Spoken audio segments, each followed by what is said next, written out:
नमस्कार दोस्तों, आपका स्वागत है फैंटेसी नॉवल ऑडियो बुक में। आज हम लेकर आए हैं एक रोमांचक और रहस्यमयी कहानी जो आपको कल्पना की एक नई दुनिया में ले जाएगी। शुरू करने से पहले एक महत्वपूर्ण सूचना। इस कहानी के सभी पात्र, स्थान, घटनाएं और नाम पूर्णतः काल्पनिक हैं। इनका किसी वास्तविक व्यक्ति, स्थान या घटना से कोई संबंध नहीं है। यदि कोई समानता पाई जाती है तो वह मात्र संयोग होगी। तो बिना किसी देरी के आइए शुरू करते हैं आज की शानदार कहानी। अध्याय 411 दवा परीक्षण के दौरान संघर्ष। ये यून के खड़े होते ही पूरा हॉल अजीब तरह से शांत हो गया। सभी लोग ये यून को हैरानी भरी निगाहों से देखने लगे।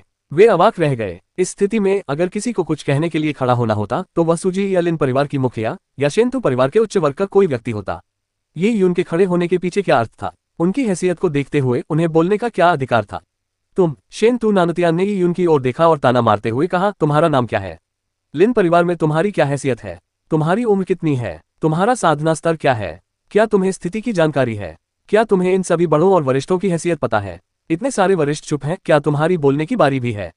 हालांकि शेंतु नानुतियान की इच्छा थी कि वह यून को मार डाले, लेकिन उसे लिन परिवार और अन्य बड़े पारिवारिक कुलों के उच्च अधिकारियों के सामने अपनी शिष्ट छवि बनाए रखनी थी। वह शिष्टाचार के विरुद्ध डांट फटकार नहीं लगा सकता था। फिर भी उसके शब्दों में व्यंग्य और तिरस्कार झलक रहा था। उसके तीनों प्रश्न यून की कमजोरी की ओर इशारा कर रहे थे। पहला, वह कनिष्ठ था। दूसरा, उसमें शारीरिक शक्ति की कमी थी। तीसरा, वह बाहरी था और लिन परिवार से उसका कोई संबंध नहीं था। ऐसे समय में अचानक बोलना उसकी शिष्टाचारहीनता को दर्शाता है। मैं यून यिनतियन हूँ, लिन परिवार का अतिथि बुजुर्ग सूजी का शिष्य। मेरी उम्र 15 वर्ष है और मैं युआन फाउंडेशन क्षेत्र के प्रारंभिक चरण में साधना कर रहा हूँ। किसी को उम्मीद नहीं थी कि शेंतु नानुतियान के स्पष्ट व्यंग्य के बावजूद ये यून ने शांत भाव से उनके सवालों का जवाब दिया, मानो वह शब्दों में छिपे व्यंग्य को समझ ही न पाए। इस व्यवहार से शेंतु नानुतियान निस्संदेह क्रोधित हो गया। संभवतः शेंतु परिवार के सभी सदस्य क्रोधित थे, यहाँ तक कि लिन परिवार भी ये उनके व्यवहार को लेकर असमंजस में था। सूजी, ये लिन परिवार की मुखिया ने सूजी की ओर देखा और असमंजस में पड़ गई। ये यून के बारे में उनकी अच्छी धारणा थी। उनकी राय में ये युवक जानता था कि कब आगे बढ़ना है और कब पीछे हटना है, और शिष्टाचार का भी उसे अच्छा ज्ञान था। उन्हें समझ नहीं आ रहा था कि यून अचानक क्यों खड़ा हो गया। सूजी भी उतनी ही उलझन में थी। उसका ये तुच्छ शिष्य उसे कभी भी चिंता से मुक्त नहीं कर पाया था। बस करो। इसी क्षण शेंतु परिवार की ओर से एक बुरी आवाज गूंजी। इस आवाज में ऊर्जा की एक तीव्र लहर थी जिससे कई लोगों के कान कांप उठे। गुस्से से भरी हुई 1000 हाथों वाली दादी ने जहां वह बैठी थी वहां जोर से नीचे की ओर वार किया और सीट का आर्मरेस्ट चकनाचूर होकर लकड़ी के गूदे में बदल गया। 1000 हाथों वाली दादी ने अपना शरीर झुकाया और धीरे धीरे खड़ी हो गई। अपनी धुंधली आंखों से उन्होंने यून को ऐसे घूरा जैसे कोई बूढ़ा गिद्ध अपने शिकार को देख रहा हो। शेंतु परिवार और लिन परिवार के बीच चल रही बातचीत के दौरान वह बहुत क्रोधित हो गई थी और पहले से ही तंग आ चुकी थी। विशेष रूप से 6 महीने पहले उनके सबसे प्रिय पोते शेंतु नानुतियान की आत्मा को आघात पहुंचा था। अत्यधिक खर्चीली आत्मा पोषण औषधि का उपयोग करने के बावजूद उनकी आत्मा पूरी तरह से ठीक नहीं हो पाई थी। वे अभी भी स्वास्थ्य लाभ कर रहे थे और उनकी साधना की गति काफी प्रभावित हुई थी। उसने इसका सारा दोष लिन परिवार पर मढ़ा था। अगर लिन परिवार को अपने शेंतु कुल की वीरान स्वर्ग तकनीक की विरासत पर शक न होता और शेंतु नानुतियान पर शक न होता तो क्या उन्हें वीरान स्वर्ग तकनीक की चाय सभा आयोजित करने की जरूरत पड़ती? क्या उन्हें शेंतु नानुतियान को चाय सभा में इतनी खतरनाक तकनीकें दिखाने की इजाजत देनी पड़ती? और इस बच्चे ने, जिसे स्वर्ग और पृथ्वी की विशालता का ज्ञान नहीं था, न केवल चाय सभा को बिगाड़ा बल्कि एक महत्वपूर्ण पल को भी बर्बाद कर दिया। ये छोटा बदमाश कहाँ से आ गया? क्या इसे तमीज भी नहीं पता? अगर ये शेंतु परिवार होता तो ऐसे बदतमीज जूनियर को, जिसे अपनी औकात का भी पता नहीं, यहाँ आकर हंगामा करने के लिए मैं तुम्हें एक थप्पड़ से ही मार डालता। 1000 हाथों वाली दादी ने उदास चेहरे से कहा। उनके शब्दों में न केवल यून को फटकार थी बल्कि उन्होंने अप्रत्यक्ष रूप से ये भी उजागर किया था कि लिन परिवार के पारिवारिक नियम कितने ढीले थे।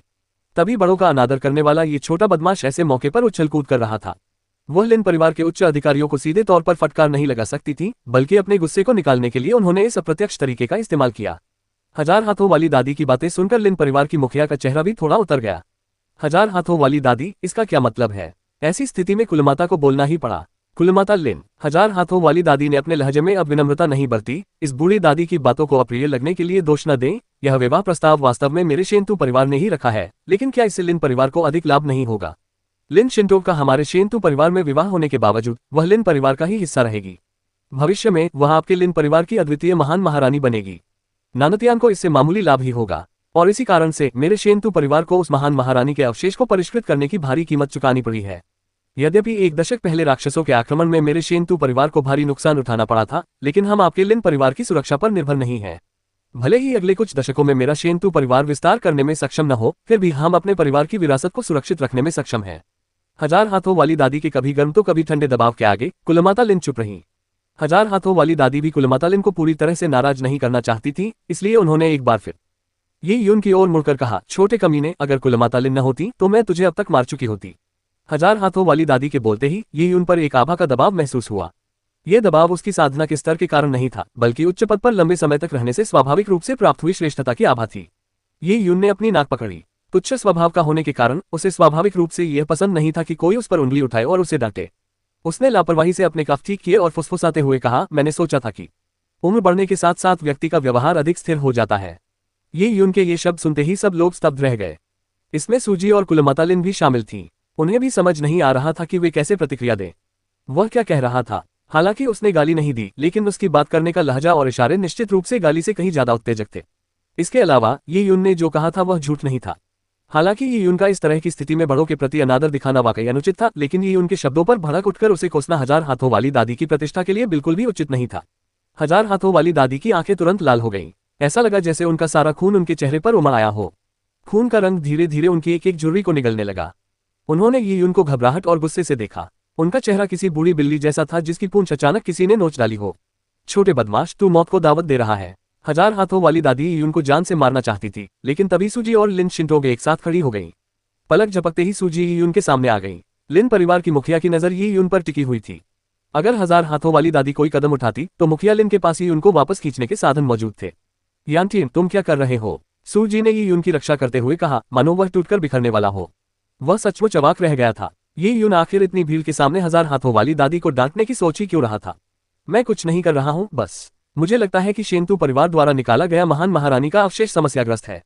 ये यून के शब्द दृढ़ थे और बहुत आत्मविश्वास से भरे हुए प्रतीत हो रहे थे। पल भर में पूरा माहौल शांत हो गया। लिन परिवार के बुजुर्ग हो या शेंतु परिवार के उच्च अधिकारी, सभी अवाक रह गए। हालांकि शेंतु परिवार के बुजुर्ग एक पल के लिए ही स्थिर हुए, उसके बाद वे सभी गुस्से से ये यून की ओर देखने लगे। ये जूनियर क्या बकवास कर रहा है? उसकी हिम्मत कैसे हुई कि वह महान महारानी के अवशेष को परिष्कृत करने में हमारे शेंतु परिवार द्वारा किए गए अथक परिश्रम और लागत पर कलंक लगाए? अगर लिन परिवार स्पष्टीकरण नहीं देता है तो मैं इसे बिल्कुल बर्दाश्त नहीं करूंगा। शेंतु परिवार के वरिष्ठों को ये यून पहले से ही असहनीय लग रही थी। इस समय हजार हाथों वाली दादी का चेहरा उदास था। उनकी क्रूर और मटमैली आंखों में ऐसी जानलेवा मंशा थी मानो वो ये यून को चीर डालेगी। उसने रुक रुक कर बोलते हुए कहा, मैं चाहती हूं कि लिन परिवार इस छोटे कमीने को मेरे हवाले कर दे ताकि मैं इसे ठिकाने लगा सकूं।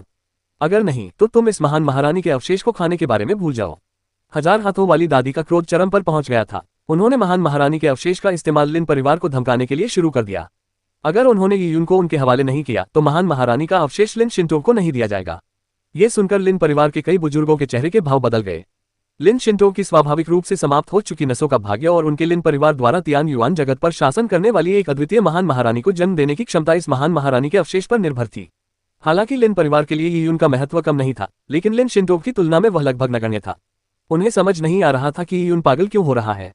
इस समय हालांकि लिन परिवार के कई बड़े बुजुर्ग यून की रक्षा करना चाहते थे, लेकिन वे उसकी इस तरह से मौत को दावत देने का समर्थन नहीं कर सकते थे। आखिर उस बुढ़िया से ही क्यों पंगा लेना था? हजार हाथों वाली दादी हमेशा से ही निर्दयी थी। विशेषकर उम्र बढ़ने के साथ साथ वे और भी निर्दयी हो गईं। जो भी उन्हें नाराज करता उनके हाथों में पड़ते ही उसकी जिंदगी मौत से भी बदतर हो जाती। कोई समस्या है? क्या समस्या है? ये यून के शब्दों ने कुलमाता की भावनाओं को ठेस पहुंचाए। उन्होंने अनिच्छा से ही लिन शिंटो की उम्र के कारण इस विवाह के लिए सहमति दी थी। यदि महान महारानी का अवशेष समस्याग्रस्त होता तो यह निश्चित रूप से कुलमाता के क्रोध को भड़का देता। क्या समस्या हो सकती है कुलमाता?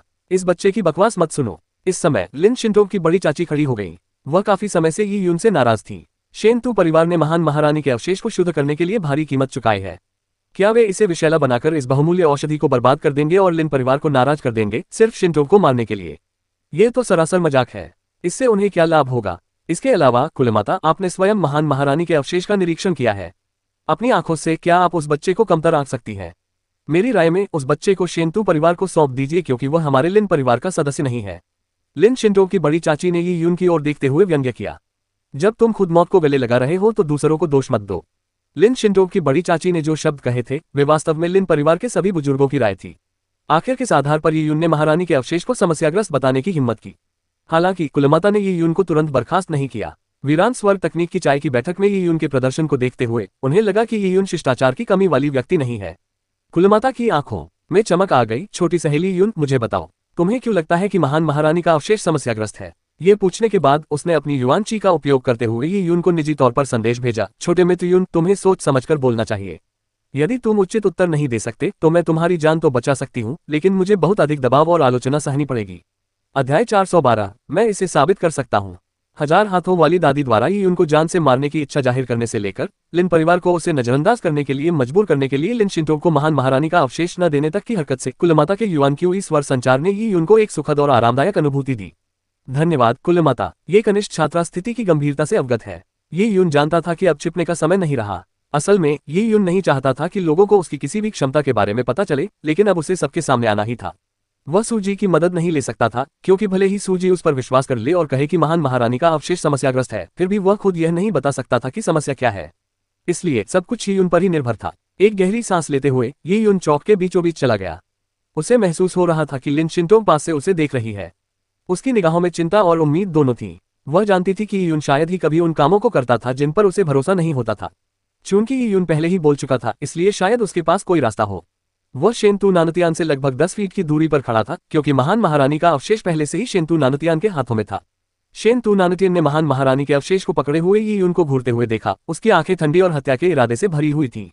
बच्चे, तुम्हारे भले के लिए यही बेहतर है कि भविष्य में तुम मेरे हाथों में न पड़ो, वरना तुम्हारा जीवन मृत्यु से भी बदतर होगा। शेंतु नानतियान की युआनची ऊर्जा की गूंज ये यून के कानों में सुनाई दी।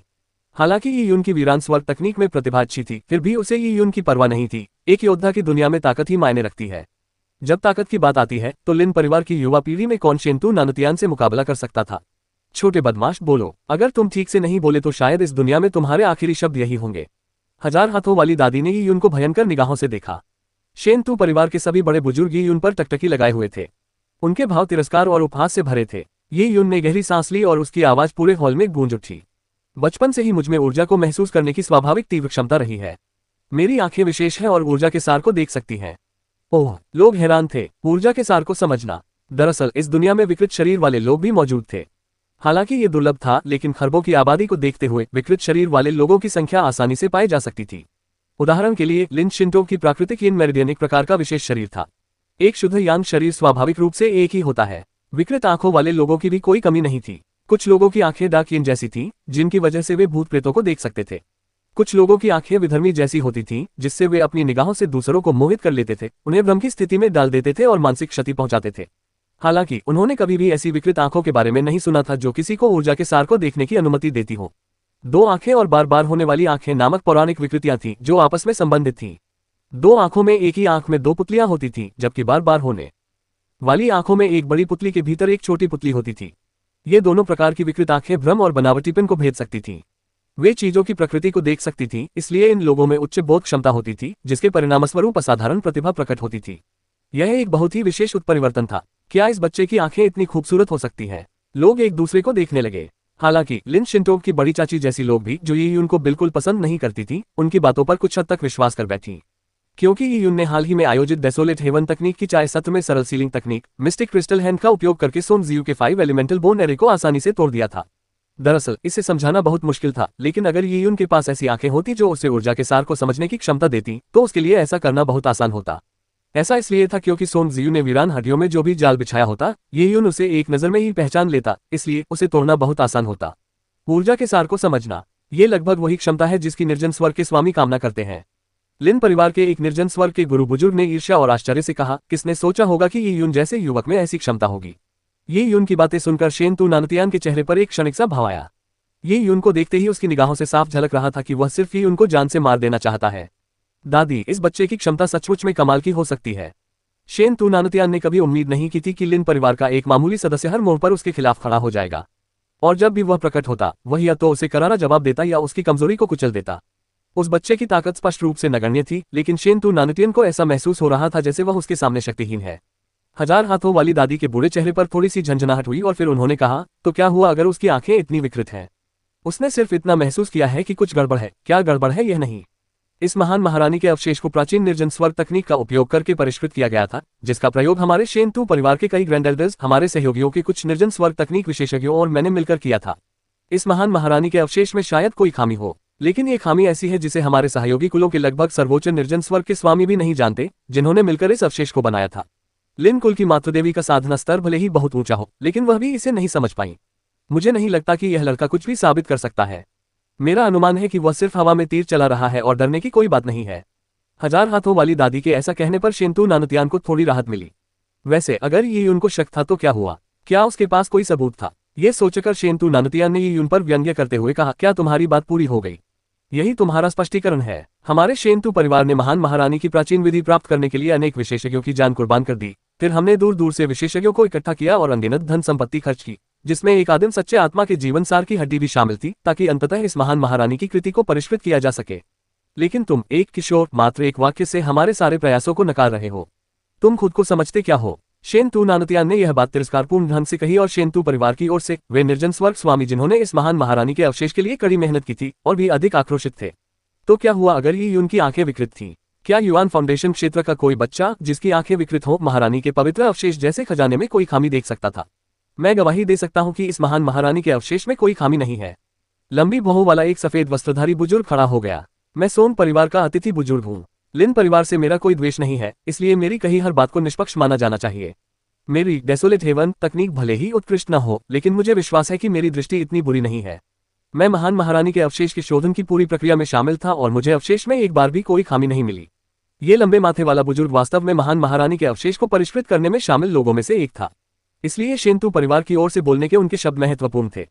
वहां मौजूद कुछ ही लोग वास्तव में यी यून पर विश्वास करते थे और बुजुर्ग की गवाही के बाद अब तो और भी कम लोग ऐसा करते थे।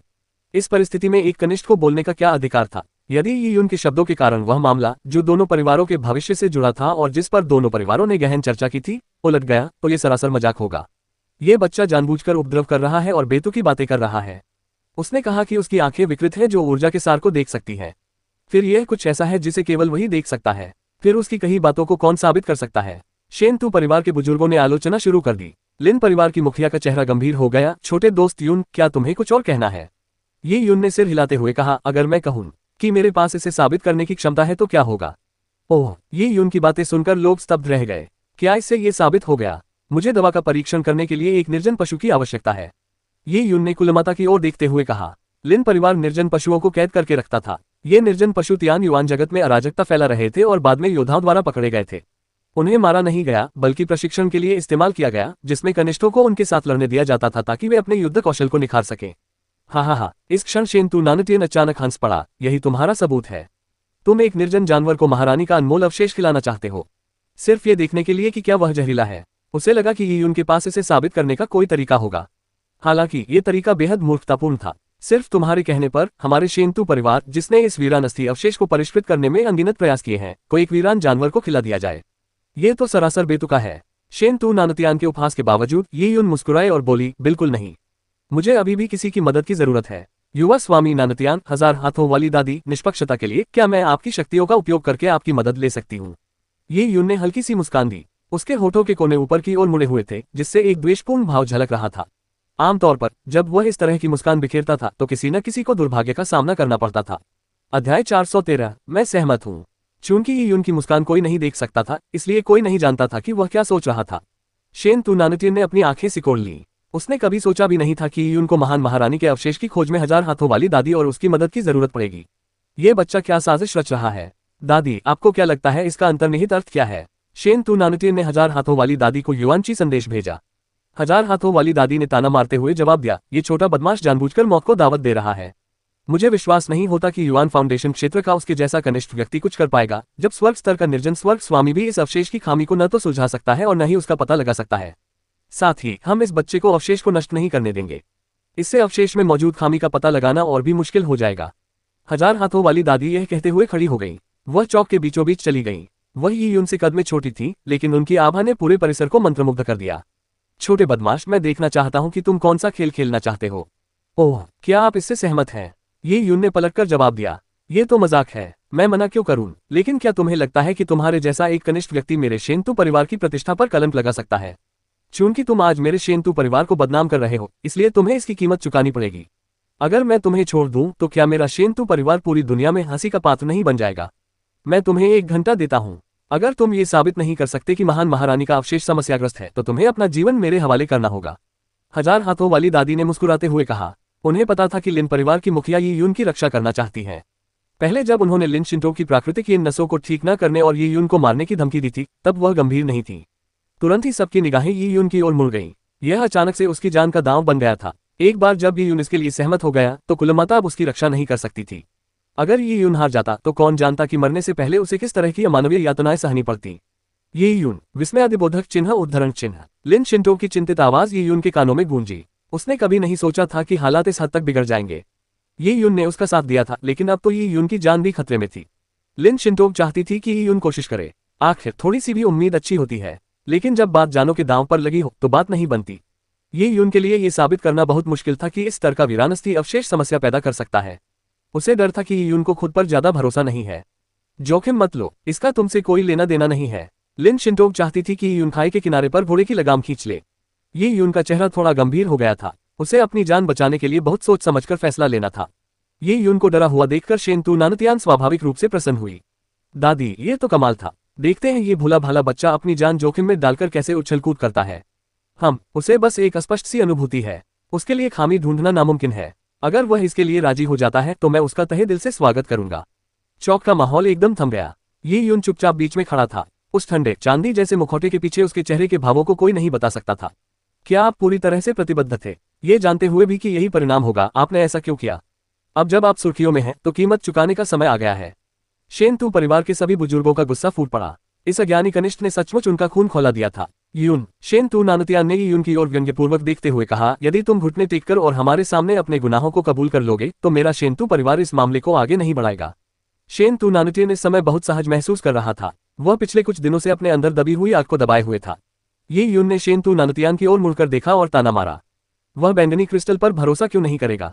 हालांकि चूंकि यह उसके जीवन का सवाल है, इसलिए भले ही उसे 90% भरोसा हो, उसे इस पर और भी गहराई से विचार करने की आवश्यकता होगी। अगर मैं उस अवशेष में मौजूद समस्या को साबित कर सकूं, अगर मैं असफल हो गया तो मुझे अपनी जान गंवानी पड़ेगी, और अगर मैं सफल हो गया तो तुम्हें क्या कीमत चुकानी पड़ेगी? तुम्हारी जान की क्या कीमत होगी? ये यून ने एक कदम आगे बढ़ाया और सीधे शेंतु नानतियान की ओर देखा। शेंतु नानतियान का दिल बैठ गया और वह अनजाने में एक कदम पीछे हट गया। ये यून उसके साथ अपनी जान दांव पर लगाने को तैयार था। उसमें ये यून के साथ अपनी जान दांव पर लगाने का साहस नहीं था। वह कुछ पल के लिए अवाक रह गया और उसके होंठ फड़फड़ाने लगे। ये यून के हाव भाव ने उसे क्षण भर के लिए दबा दिया। हालांकि शेंतु नानतियान जल्दी ही शांत हो गया और पलटवार करते हुए बोला, क्या तुम्हें लगता है कि तुम्हारे जैसा चींटी जैसा दिखने वाला प्राणी मेरे साथ रह सकता है? तुम खुद को समझते क्या हो? वो मूर्ख, क्या उसे लगता है कि उसका जीवन युवा स्वामी नानतियान के जीवन के बराबर है? ये तो युवा स्वामी नानतियान का अपमान है। शेंतु परिवार के एक बुजुर्ग ने भी यही बात दोहराई। हा, ये यून जोर से हंस पड़ी। अगर तुम्हें अपराधबोध नहीं होता तो अपनी जान दांव पर लगाने से क्या फर्क पड़ता है? ये यून केवल शेंतु नानतियान का उपहास कर सकता था। वह जानता था कि शर्त लगाकर शेंतु नानतियान से छुटकारा पाना असंभव था। चूंकि तुम मरने से डरते हो तो ठीक है, मैं शर्त बदल देता हूँ।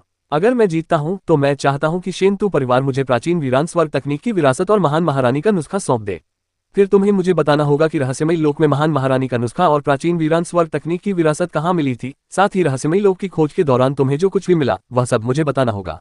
ये यून ने अंततः अपने असली लक्ष्य का जिक्र किया। वह वास्तव में यही जानना चाहता था। ये यून द्वारा प्रस्तावित शर्त सुनकर लिन शिंटो का दिल जोर से धड़कने लगा। उसकी खूबसूरत आंखें जटिलता से ये यून को देख रही थीं। वह जानती थी कि ये यून ये सब उसके लिए कर रही है। उसे यह नहीं पता था कि शेंतु परिवार द्वारा निर्मित महान महारानी के अवशेष में क्या खामियां थीं। हालांकि उसे हल्का सा आभास था कि यह अवशेष उस पर असरदार हो सकता है, वरना शेंतु परिवार इसे परीक्षण के लिए उसके पास नहीं लाता। यदि लिन परिवार स्वयं उस रहस्यमय क्षेत्र का पता लगाने के लिए जाता जहां शेंतु परिवार गया था, तो प्राचीन नुस्खा प्राप्त करने और उसकी स्वाभाविक रूप से निष्क्रिय नसों को वास्तव में ठीक करने का तरीका खोजने के परिणाम पूरी तरह से अलग होते। बच्चे, तुम सपने देख रहे हो। हजार हाथों वाली दादी के बूढ़े चेहरे पर शिकन आ गई। ये यून वाकई में रहस्यमय क्षेत्र के स्थान और शेंतु परिवार के कई विशेषज्ञों की जान जोखिम में डालकर हासिल किए गए अनुभव के बारे में बहुत कुछ मांग रहा था। भले ही उसे यह विश्वास न हो कि यून महान महारानी के अवशेष में मौजूद खामी को साबित कर सकती है, फिर भी वह इससे सहमत नहीं हो सकती थी। और इसी क्षण लिन परिवार की मुखिया खड़ी हो गई। उनकी सौम्य मुस्कान गायब हो चुकी थी और उनकी निगाहें अब उग्र थीं। हजार हाथों वाली दादी, मैं शेंतु परिवार पर संदेह नहीं कर रही हूं, लेकिन अगर महान महारानी के अवशेष में वाकई कोई समस्या है तो शेंतु परिवार द्वारा शिंटो को इस अवशेष को खाने देने के इरादे संदिग्ध हैं। तुम्हारा शेंतु परिवार यून को आसानी से नहीं छोड़ेगा, खासकर तब जब उसने तुम्हारी बदनामी की है। अगर हमारा लिन परिवार यह साबित कर दे कि किसी के मन में हमारे खिलाफ दुर्भावना है, तो हम उसे इतनी आसानी से नहीं जाने देंगे। हजार हाथों वाली दादी, अगर सच में ऐसा हुआ तो हमारा लिन परिवार शेंतु परिवार से जवाब मांगेगा, वरना हमारा लिन परिवार ऐसी जगह नहीं है जहां तुम अपनी मर्जी से आ जा सको। ऐसा कहते ही कुलमाता के शब्दों में धमकी भरा लहजा आ गया था। लिन परिवार तियान युआन जगत के शीर्ष पारिवारिक कुलों में से एक था। लिन परिवार की आंतरिक मामलों की मुखिया होने के नाते कुलमाता कोई साधारण बूढ़ी महिला नहीं थी। उनका अपना एक मजबूत पक्ष भी था। कुलमाता को दृढ़ निश्चय करते देख हजार हाथों वाली दादी का दिल बैठ गया। इसमें कोई संदेह नहीं था कि यदि महान महारानी का अवशेष समस्याग्रस्त साबित हुआ तो लिन परिवार सारी मर्यादाएं तोड़ने को तैयार था। यदि लिन परिवार सचमुच शेंतु परिवार के खिलाफ युद्ध छेड़ता है तो दोनों पक्षों को भारी नुकसान होगा। यहाँ तक कि अगर लिन परिवार जीत भी जाता है तो यह एक व्यर्थ की जीत होगी। कोई अन्य बड़ा परिवार इस स्थिति का फायदा उठाकर इस संघर्ष से लाभ उठा सकता है। जहां तक उनके बीच युद्ध छिड़ने की बात है, 1000 हाथों वाली दादी को इसका कोई अंदाजा नहीं था। हालांकि अगर उनके समूह ने कोई उचित जवाब नहीं दिया तो कुलमाता लिन उन्हें आसानी से जाने नहीं देंगी। ये सोचते ही 1000 हाथों वाली दादी को पता चल गया कि उन्हें ही उनकी बड़ी शर्त माननी ही होगी, नहीं तो कुलमाता लिन सबसे पहले असहमति जताएंगी। लेकिन अगर वो मान भी गई तो क्या हुआ? क्या उसके जैसा बच्चा सच में सोच सकता है कि वो सफल होगा? कुलमाता लिन का मेरे शेंतु परिवार पर संदेह करना विडंबनापूर्ण है। मेरे शेंतु परिवार ने महान महारानी के अवशेष को परिष्कृत करने के लिए भारी कीमत चुकाई, लेकिन अंत में हम पर केवल संदेह ही किया गया। 1000 हाथों वाली दादी ने अपना सिर हिलाया और निराशा से लिन परिवार की ओर देखा। शेंतु परिवार के सहयोगी यह सुनकर बेहद प्रभावित हुए। उन्हें लगा कि कुलमाता लिन के शब्द बेहद भयावह थे। चूंकि कुलमाता लिन ने ये कहा है, इसलिए यह बूढ़ा आदमी चुप नहीं बैठ सकता। मैं भी महान महारानी के अवशेष में मौजूद इस तथाकथित दोष को साबित करने में मदद करूंगा। सोन परिवार के लंबे माथे वाले शीर्ष अतिथि बुजुर्ग, जो पहले शेंतु परिवार के कबीले के लिए खड़े हुए थे, चौक के बीच में चले गए। ये यून ने बेपरवाही से सिर हिलाया। एक और मददगार हाथ का होना उसके लिए कोई मायने नहीं रखता था। शब्द बेकार हैं, चलो आत्मा का अनुबंध करते हैं। ये यून ने कहा कि वह जानता है कि योद्धाओं के बीच आत्मा के अनुबंध होते हैं जो बाध्यकारी होते हैं। जब तक दोनों पक्ष इस पर हस्ताक्षर करने के लिए तैयार होते हैं तब तक इसे पूरा करना ही पड़ता है, अन्यथा उन्हें दंड भुगतना पड़ता है। लिन परिवार की विरासत को देखते हुए एक ऐसा आत्मा अनुबंध तैयार करना मुश्किल नहीं होगा जो 1000 हाथों वाली दादी को बांध सके। 1000 हाथों वाली दादी के चेहरे पर हल्की सी झंझनाहट हुई और उन्होंने ये यून को ठंडी निगाहों से देखते हुए कहा, बिल्कुल मेरी पसंद का अनुबंध निकालो। लेकिन तुम्हारे जैसे छोटे कमीने की सस्ती जिंदगी रहस्यमय दुनिया की जानकारी के लायक नहीं है। मैं एक बात और जोड़ना चाहती हूँ कि अगर महान महारानी का अवशेष सही साबित हुआ तो लिन परिवार के पास इस शादी में देरी करने का कोई कारण नहीं है। मैं इस लंबे समय से खींचते हुए मामले से तंग आ चुकी हूँ। जब 1000 हाथों वाली दादी ने ये कहा तो उन्होंने लिन शिंटोक की ओर देखा। इस वैवाहिक गठबंधन के लिए सबसे महत्वपूर्ण कारक लिन शिंटोक का रवैया था। यदि लिन शिंटोक इसके प्रति अड़ी रहती तो वे असहाय हो जाते, क्योंकि लिन परिवार लिन शिंटोक पर दबाव डालने का साहस नहीं करता। लिन शिंटोक ने थोड़ा सा माथा सिकोड़ा। हालात जिस तरह से बिगड़े थे वे काफी समय से नियंत्रण से बाहर हो चुके थे। 1000 हाथों वाली दादी ने ताना मारा और लिन शिंटोक के फैसले का इंतजार करने लगी। उन्हें लिन शिंटोक बिल्कुल पसंद नहीं थी, क्योंकि वह ऐसी औरत थी जिसे अपने भले की समझ नहीं थी। लिन शिंटोक खड़ी हुई और धीरे से अपनी आंखें बंद कर ली। उसकी लंबी पलकें हल्की सी कांप उठी। लगभग 10 सांसों के बाद लिन शिंटोक ने अपनी आंखें खोली और ये यून को गहरी नजर से देखा। ये यून के मुखौटे के पार उनकी आंखें मिली। ये यून ने एक शब्द भी नहीं बोला और न ही अपनी आंखों से कोई संकेत दिया। उन्होंने लिन शिंटोक के फैसले का सम्मान किया, क्योंकि यह उनके वैवाहिक जीवन से जुड़ा मामला था। मैं सहमत हूँ। वे दो स्पष्ट शब्द पूरे स्थल में गूंज उठे। ये यून ने उसके लिए आवाज उठाई थी और यहाँ तक कि अपनी जान भी जोखिम में डाल दी थी। भला उसके द्वारा अपनी गरिमा और निर्दोषता को दांव पर लगाना उसकी तुलना में कैसे सही हो सकता है? चूंकि ये यून को खुद पर भरोसा था, इसलिए लिन शिंटोक ने भी ये यून पर भरोसा करना चुना। अध्याय 414 महान महारानी हृदय सूत्र। लिन परिवार के एक प्रशासक ने आत्मा अनुबंध प्रस्तुत किया। यह एक प्राचीन ग्रंथ था जो किसी आदिम प्रजाति या आदिम सच्ची आत्मा की खाल से बना था। आत्मा अनुबंध पर जटिल प्रतीकों को उकेरा गया था जो अनुबंध को स्पष्ट करते थे। सभी प्रतीकों से घिरी हुई वहां एक भयानक भूत के सिर की छवि थी। आत्मा अनुबंध को देखते ही 1000 हाथों वाली दादी ने व्यंग्य करते हुए अपनी उंगली को एक खंजर से साफ सुथरा काट लिया और अपना खून अनुबंध के भूतिया सिर पर गिरा दिया। भूत का सिर 1000 हाथों वाली दादी के खून के संपर्क में आते ही अचानक जीवित हो उठा और कॉन्ट्रैक्ट व्हील से उड़कर सीधे 1000 हाथों वाली दादी के दिल में जा गिरा। यह प्रेत का सिर एक अभिशाप था। जिसने भी आत्मा के अनुबंध पर हस्ताक्षर किए और आत्मा के अभिशाप का प्रतिकार करने की शक्ति नहीं थी, अनुबंध तोड़ने पर उसका हृदय प्रेत के सिर द्वारा खा लिया जाता और उसकी मृत्यु हो जाती। ये यून ने भी आत्मा अनुबंध पर अपना रक्त टपकाया। जब भूत का सिर उसके शरीर में प्रवेश किया तो ये यून ने महसूस किया कि उसका शरीर अचानक ठंडा हो गया। ऐसा लगा मानो उसकी आत्मा एक पल के लिए उसके शरीर से अलग हो गई हो। इस समय 1000 हाथों वाली दादी ने लिन शिंटोक की ओर देखा। बिना किसी झिझक के लिन शिंटोक ने धीरे से अपनी तर्जनी उंगली पर नाखून फेरा और अपनी पतली उंगलियों के एक झटके से खून की एक बूंद 60 से 70 फीट की दूरी तक उड़कर सीधे आत्मा अनुबंध पर जा गिरी। लिन शिंटोक के रक्त को आत्मा अनुबंध पर एक जादुई मोहर बनाते हुए देखकर शेंतु नानतियन के चेहरे पर एक संतुष्टि भरी मुस्कान आ गई। मिस शिंटोक के कारनामे वाकई कमाल के हैं। शेंतु नानतियान ने लिन शिंटोक को देखते हुए अपना पंखा फड़फड़ाया। लिन शिंटोक के सुडौल शरीर को देखकर शेंतु नानतियान की आंखों में लालच की एक हल्की सी झलक दिखाई दी। आज के बाद ये सर्वोच्च कोटि की स्त्री उसकी होगी। शेंतु नानतियान पहले से ही एक पुरुष और एक स्त्री द्वारा एक साथ भोगे जाने वाले सुखों की प्रतीक्षा कर रही थी, लेकिन ये सबसे महत्वपूर्ण बात नहीं थी। इससे भी अधिक महत्वपूर्ण बात यह थी कि शेंतु परिवार ने न केवल प्राचीन रहस्यमय क्षेत्र में महान महारानी की प्राचीन विधि प्राप्त की थी, बल्कि उन्हें प्राचीन काल की अद्वितीय महान महारानी द्वारा छोड़ी गई एक साधना तकनीक की अवशेष प्रति महान महारानी हृदय सूत्र भी मिली थी। ये महान महारानी हृदय सूत्र यौन संबंध को निखारने की एक तकनीक थी और इससे पुरुष को बहुत लाभ होता था। हालांकि इस साधना तकनीक के लिए महिला का शरीर सबसे शुद्ध हीन ऊर्जा से युक्त होना आवश्यक था। प्राचीन काल में केवल अद्वितीय महान साम्राज्य ही उम्मीदवार हो सकती थी, और अब केवल लिन शिंटो भी बची थी। लिन शिंटो का आदिम यिन शरीर प्राप्त करने और उनके साथ साधना करने के बाद शेंतु नानुतियान स्वयं महान महारानी हृदय सूत्र का अभ्यास शुरू कर सके। ये शेंतु नानुतियान के लिए एक बहुत बड़ा अवसर था। यही कारण है कि शेंतु नानुतियान हर संभव तरीके से लिन परिवार के साथ शादी करने की कोशिश कर रही थी। आखिरकार इस पर हस्ताक्षर हो गए। शेंतु नानुतियन ने आत्मा अनुबंध के स्क्रॉल को देखा। लिन शिंटोग द्वारा छोड़े गए निशान ने उसे बेहद उत्साहित कर दिया। आज के बाद लिन शिंटोग मेरी है। आप चाहे कितनी भी पवित्र क्यों न हो, अगर आप किसी के साथ छेड़छाड़ के संकेत नहीं दिखाती हैं, तो क्या आप भविष्य में मेरे लिए आसान शिकार नहीं बन जाएंगी। इस बात को सोचते ही शेंतु नानुतियन के होठों पर एक शैतानी मुस्कान आ गई। इस समय ये यून पहले ही महान महारानी के अवशेष के सामने खड़ा था। उसने शेंतु नानुतियान को देखा, फिर 1000 हाथों वाली दादी और लंबी भौहों वाले बुजुर्ग को देखा। वे तीनों अब ये यून के सामने खड़े थे। हम शुरू करेंगे क्या? शेंतु नानुतियान ने व्यंग्यात्मक मुस्कान के साथ कहा। वह ये यून को परेशान देखना चाहता था। हाँ, आप सभी को मिस्टिक क्रिस्टल हैंड के बारे में पता होना चाहिए, है ना? ये यून के जवाब ने सबको अवाक कर दिया। फिर से वही रहस्यमयी क्रिस्टल हाथ। क्या ये यून कुछ नया और ताज़ा कर सकती है? लंबे माथे वाले बुजुर्ग ने भौहें चढ़ा ली। उन्होंने कई वर्षों से मिस्टिक क्रिस्टल हैंड जैसी निम्न श्रेणी की सीलिंग तकनीक का इस्तेमाल नहीं किया था। साफ शब्दों में कहें तो इस सीलिंग तकनीक का इस्तेमाल करने से उनकी प्रतिष्ठा ही गिरेगी। मेरे प्यारे दोस्त, इसका क्या मतलब है? क्या तुम मेरा इस्तेमाल अपने मनोरंजन के लिए करना चाहते हो? भले ही मैं आप सभी का इस्तेमाल अपने मनोरंजन के लिए करना चाहूं, लेकिन मैं अपनी जान की कीमत पर ऐसा नहीं करूंगा। बात बस इतनी है कि इस समय मुझे केवल मिस्टिक क्रिस्टल हैंड का ही ज्ञान है, इसलिए मुझे उसी का इस्तेमाल करना होगा। क्या वह केवल मिस्टिक क्रिस्टल हैंड को ही जानता था? जब लोगों ने ये यून को लगातार मिस्टिक क्रिस्टल हैंड का इस्तेमाल करते देखा तो उन्हें पहले से ही शक होने लगा था। लेकिन जब ये यून ने खुद ये बात कही तो वे पूरी तरह से अवाक रह गए। एक प्रतिभाशाली डेसोलेट हेवन मास्टर सिर्फ एक ही तकनीक मिस्टिक क्रिस्टल हैंड का इस्तेमाल कर सकता है। हा, शेंतु नानुतियन अपनी हंसी नहीं रोक पाए। यह मंदबुद्धि तो सिर्फ मिस्टिक क्रिस्टल हैंड चलाना जानता है और इस दुनिया के सर्वोच्च श्रेणी के महान महारानी के अवशेष का मूल्यांकन करने की हिम्मत कर रहा है। क्या उसका दिमाग खराब हो गया है? जैसे ही शेंतु नानुतियन ये यून का मजाक उड़ाने ही वाला था, ये यून ने बेपरवाही से कहा, युवा स्वामी नानुतियन, आप किस बात पर हंस रहे हैं? आप तो बहुत खुश हैं। वैसे अब आपके लिए मिस्टिक क्रिस्टल हैंड का इस्तेमाल करना कोई मुश्किल नहीं होना चाहिए, है ना? युवा स्वामी नानुतियन के लिए इतनी सरल सीलिंग तकनीक का इस्तेमाल करना बहुत आसान होगा। जहां तक युवा स्वामी नानुतियन को आधे महीने पहले लगी मामूली चोटों की बात है, मुझे लगता है कि वे पूरी तरह से ठीक हो गई हैं, है ना? ये यून के सहज शब्दों ने शेंतु नानुतियन के चेहरे पर थोड़ा सा बदलाव ला दिया। हाँ, मिस्टिक क्रिस्टल हैंड इतना सरल था कि वह लगभग भूल ही गया था कि वह घायल है। क्या युवा स्वामी नानुतियन अभी तक ठीक नहीं हुए हैं? ये यून ने उलझन भरे लहजे में पूछा। हालांकि मुखौटे के पीछे उसके होंठ हल्के से मुड़े हुए थे।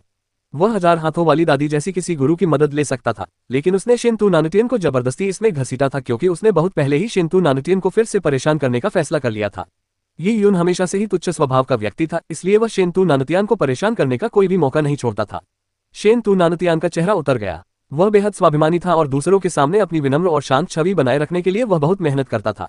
वह अपनी प्रतिष्ठा के लिए जीता था। 6 महीने पहले शेंतु परिवार ने इस बात को गुप्त रखा था कि डेसोलेट हेवन मास्टर के चाय सत्र में उनकी आत्मा को गंभीर चोट पहुंची थी।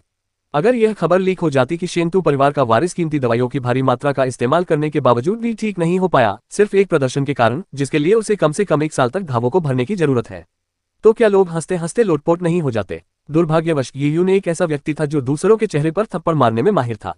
वह बेतरतीब ढंग से शेंतु नानुतियन के घावों को उजागर करता था, जिससे शेंतु नानुतियन गुस्से से आग बबूला हो जाता था। ये तो बस मामूली चोट थी, थोड़ी सी देखभाल ही काफी थी। शेंतु नानुतियन के चेहरे की मांसपेशियां फड़क उठी। इस समय यह मान सम्मान का सवाल नहीं था, बल्कि महत्वपूर्ण बात यह थी कि आत्मा अनुबंध पर हस्ताक्षर हो चुके थे। महान महारानी के अवशेष में दोष साबित करने में ये यून की मदद करने की शर्त भी आत्मा अनुबंध में लिखी हुई थी। यदि शेंतु नानुतियन अनुबंध की शर्तों को पूरा नहीं करता तो उसे यकीन नहीं था कि यून कोई खामी ढूंढ सकता है जिससे आत्मा अनुबंध अंततः रद्द हो जाए और फिर उसे भारी नुकसान होगा। इसलिए शेंतु नानुतियन को ऐसा करने के लिए खुद को मजबूर करना पड़ा। हाँ, तो ये तो बहुत बढ़िया है। ये यून ने शरारती मुस्कान दी। उसने अपनी उंगली के सिरे से महान महारानी के अवशेष को धीरे से छुआ। मेरी क्षमताएं अपर्याप्त हैं, इसलिए भले ही मैं रहस्यमयी क्रिस्टल हाथ की मुहरें बना सकूं, लेकिन मेरे द्वारा बनाई गई मुहरों से महान महारानी के अवशेष में निहित ऊर्जा को नियंत्रित करना मेरे लिए असंभव है। इसलिए मुझे आपकी शक्ति का उपयोग करना होगा। आप सभी को बस मुहरें बनानी है। इन्हें नियंत्रित करने की कोई आवश्यकता नहीं है, क्योंकि मैं नेतृत्व करूंगा। दरअसल बैंगनी क्रिस्टल की मदद से ये यून स्वयं महान महारानी के अवशेष से ऊर्जा निकाल सकता था, लेकिन ये बहुत ही चौंकाने वाला होता। 1000 हाथों वाली दादी और लंबी भौहों वाले बुजुर्ग की ताकत का इस्तेमाल करना ज्यादा तर्कसंगत था। क्या वह भयानक जानवर आ चुका है? ये यून ने लिन परिवार की ओर देखा। एक बुजुर्ग व्यक्ति खड़ा हुआ और उसने एक आत्मा पशु की जेब से एक निर्जन पशु को बाहर निकाला। यह अग्नि आंखों वाला भेड़िया था। इसका आकार कुत्ते जितना था और इसकी आक्रमण क्षमता बहुत कम थी। आमतौर पर यह केवल नश्वर रक्त क्षेत्र के योद्धाओं पर हमला करता था और उनके अंगों को खा जाता था। इस समय अग्नि आंखों वाला भेड़िया एक सील द्वारा जकड़ा हुआ था। वह लगातार संघर्ष करते हुए अपने दांत पीस रहा था। ये वही अग्नि आंखों वाला भेड़िया है। इसे आपकी आवश्यकताओं के अनुसार चुना गया है। बड़े बुजुर्ग ने अग्नि आंखों वाले भेड़िए को ये यून की ओर फेंक दिया। ठीक है, चलिए शुरू करते हैं। ये यून ने संतुष्टि से सिर हिलाते हुए कहा, आप तीनों कृपया मोहरे बनाना शुरू करें। मिस्टिक क्रिस्टल हैंड में कुल 100 मोहरे हैं। आपको बस शुरुआत से करना है। मुझे विश्वास है कि आप तीनों के स्तर के अनुसार बनाई गई मोहरें एकदम सही होंगी। ये यून को इस बात का डर नहीं था कि ये लोग चुपके से कोई गड़बड़ करेंगे, क्योंकि इतने सारे लोग निगरानी कर रहे थे। स्वाभाविक रूप से वे गलत संकेत नहीं देंगे। तुम्हारे पास जीने के लिए सिर्फ 1 घंटा बचा है। जितना हो सके इसका आनंद उठाओ। 1000 हाथों वाली दादी ने अपनी पतली उंगलियों को हिलाते हुए व्यंग्य किया। रहस्यमयी क्रिस्टल हाथ की पहली मोहर लगभग तुरंत ही बनकर तैयार हो गई। ये त्रुटिहीन थी। उसके लिए इस स्तर की सील पकड़ना बच्चों का खेल था। ये यून ने अपनी ऊर्जा दृष्टि खोली और 1000 हाथों वाली दादी की मोहरों का अवलोकन किया। वह जानता था कि इतने सारे लोगों के ध्यान और आत्मा अनुबंध की बाध्यताओं के कारण 1000 हाथों वाली दादी लापरवाही करने की हिम्मत नहीं करेगी। हालांकि स्वभाव से सतर्क होने के कारण ये यून ने फिर भी अपनी ऊर्जा दृष्टि का उपयोग करके मोहर की जांच की, ताकि यह सुनिश्चित हो सके कि उसमें आध्यात्मिक हमले जैसी कोई चाल तो नहीं छिपी है। इसके बाद ही ये यून ने अपनी मानसिक ऊर्जा का उपयोग करके मोहर को अपनी ओर खींच लिया। इसके बाद ये यून ने लंबी भौहों वाले बुजुर्ग से मोहर खींच ली। दोनों मोहरों को हाथ में लिए हुए, एक बाईं ओर और एक दाईं ओर, ये यून ने शेंतु नानतियान की ओर देखा। युवा स्वामी नानतियन, अब आपकी बारी है। ये यून ने ये शब्द गहरे अर्थों के साथ कहे। सबकी निगाहें शेंतु नानतियान की ओर मुड़ने लगी। शेंतु नानतियान का चेहरा बिगड़ा हुआ लग रहा था। उसने एक कर्कश आवाज निकाली और फिर शांत चेहरे के पीछे अपनी परेशानी छुपाते हुए मुद्राएं बनाना शुरू कर दिया। हालांकि इस मोहर ने उसकी आत्मा को प्रभावित किया था। शेंतु नानतियन को तुरंत अपनी आत्मा में पीड़ा महसूस हुई। यह ऐसा था जैसे कोई सुई चुभ रही हो और दर्द असहनीय था। शेंतु नानतियन ने दांत पीसकर दर्द सहन किया। धीरे धीरे उसने मोहर पूरी की। रहस्यमयी क्रिस्टल हाथ, जो पहले बेहद सरल था, अब शेंतु नानतियन को असहनीय पीड़ा दे रहा था। बच्चे, मैं तुम्हें थोड़ी देर के लिए घमंडी रहने दूंगा। नाकाम होने के बाद तुम मेरे हाथों में आ जाओगे और मैं तुम्हें बताऊंगा कि मौत से भी बदतर जिंदगी जीने का क्या मतलब होता है। इस विचार को मन में रखते हुए शेंतु नानतियन ने बड़ी मुश्किल से इसका सहारा लेकर पहली मोहर को पूरा किया। अंततः मोहर को एकदम सही माना गया, जिससे शेंतु नानतियन अपनी छवि बनाए रखने में सफल रहे। ये यून ने मोहर को अपनी ओर खींचा और अपनी ऊर्जा दृष्टि से उसका अवलोकन किया।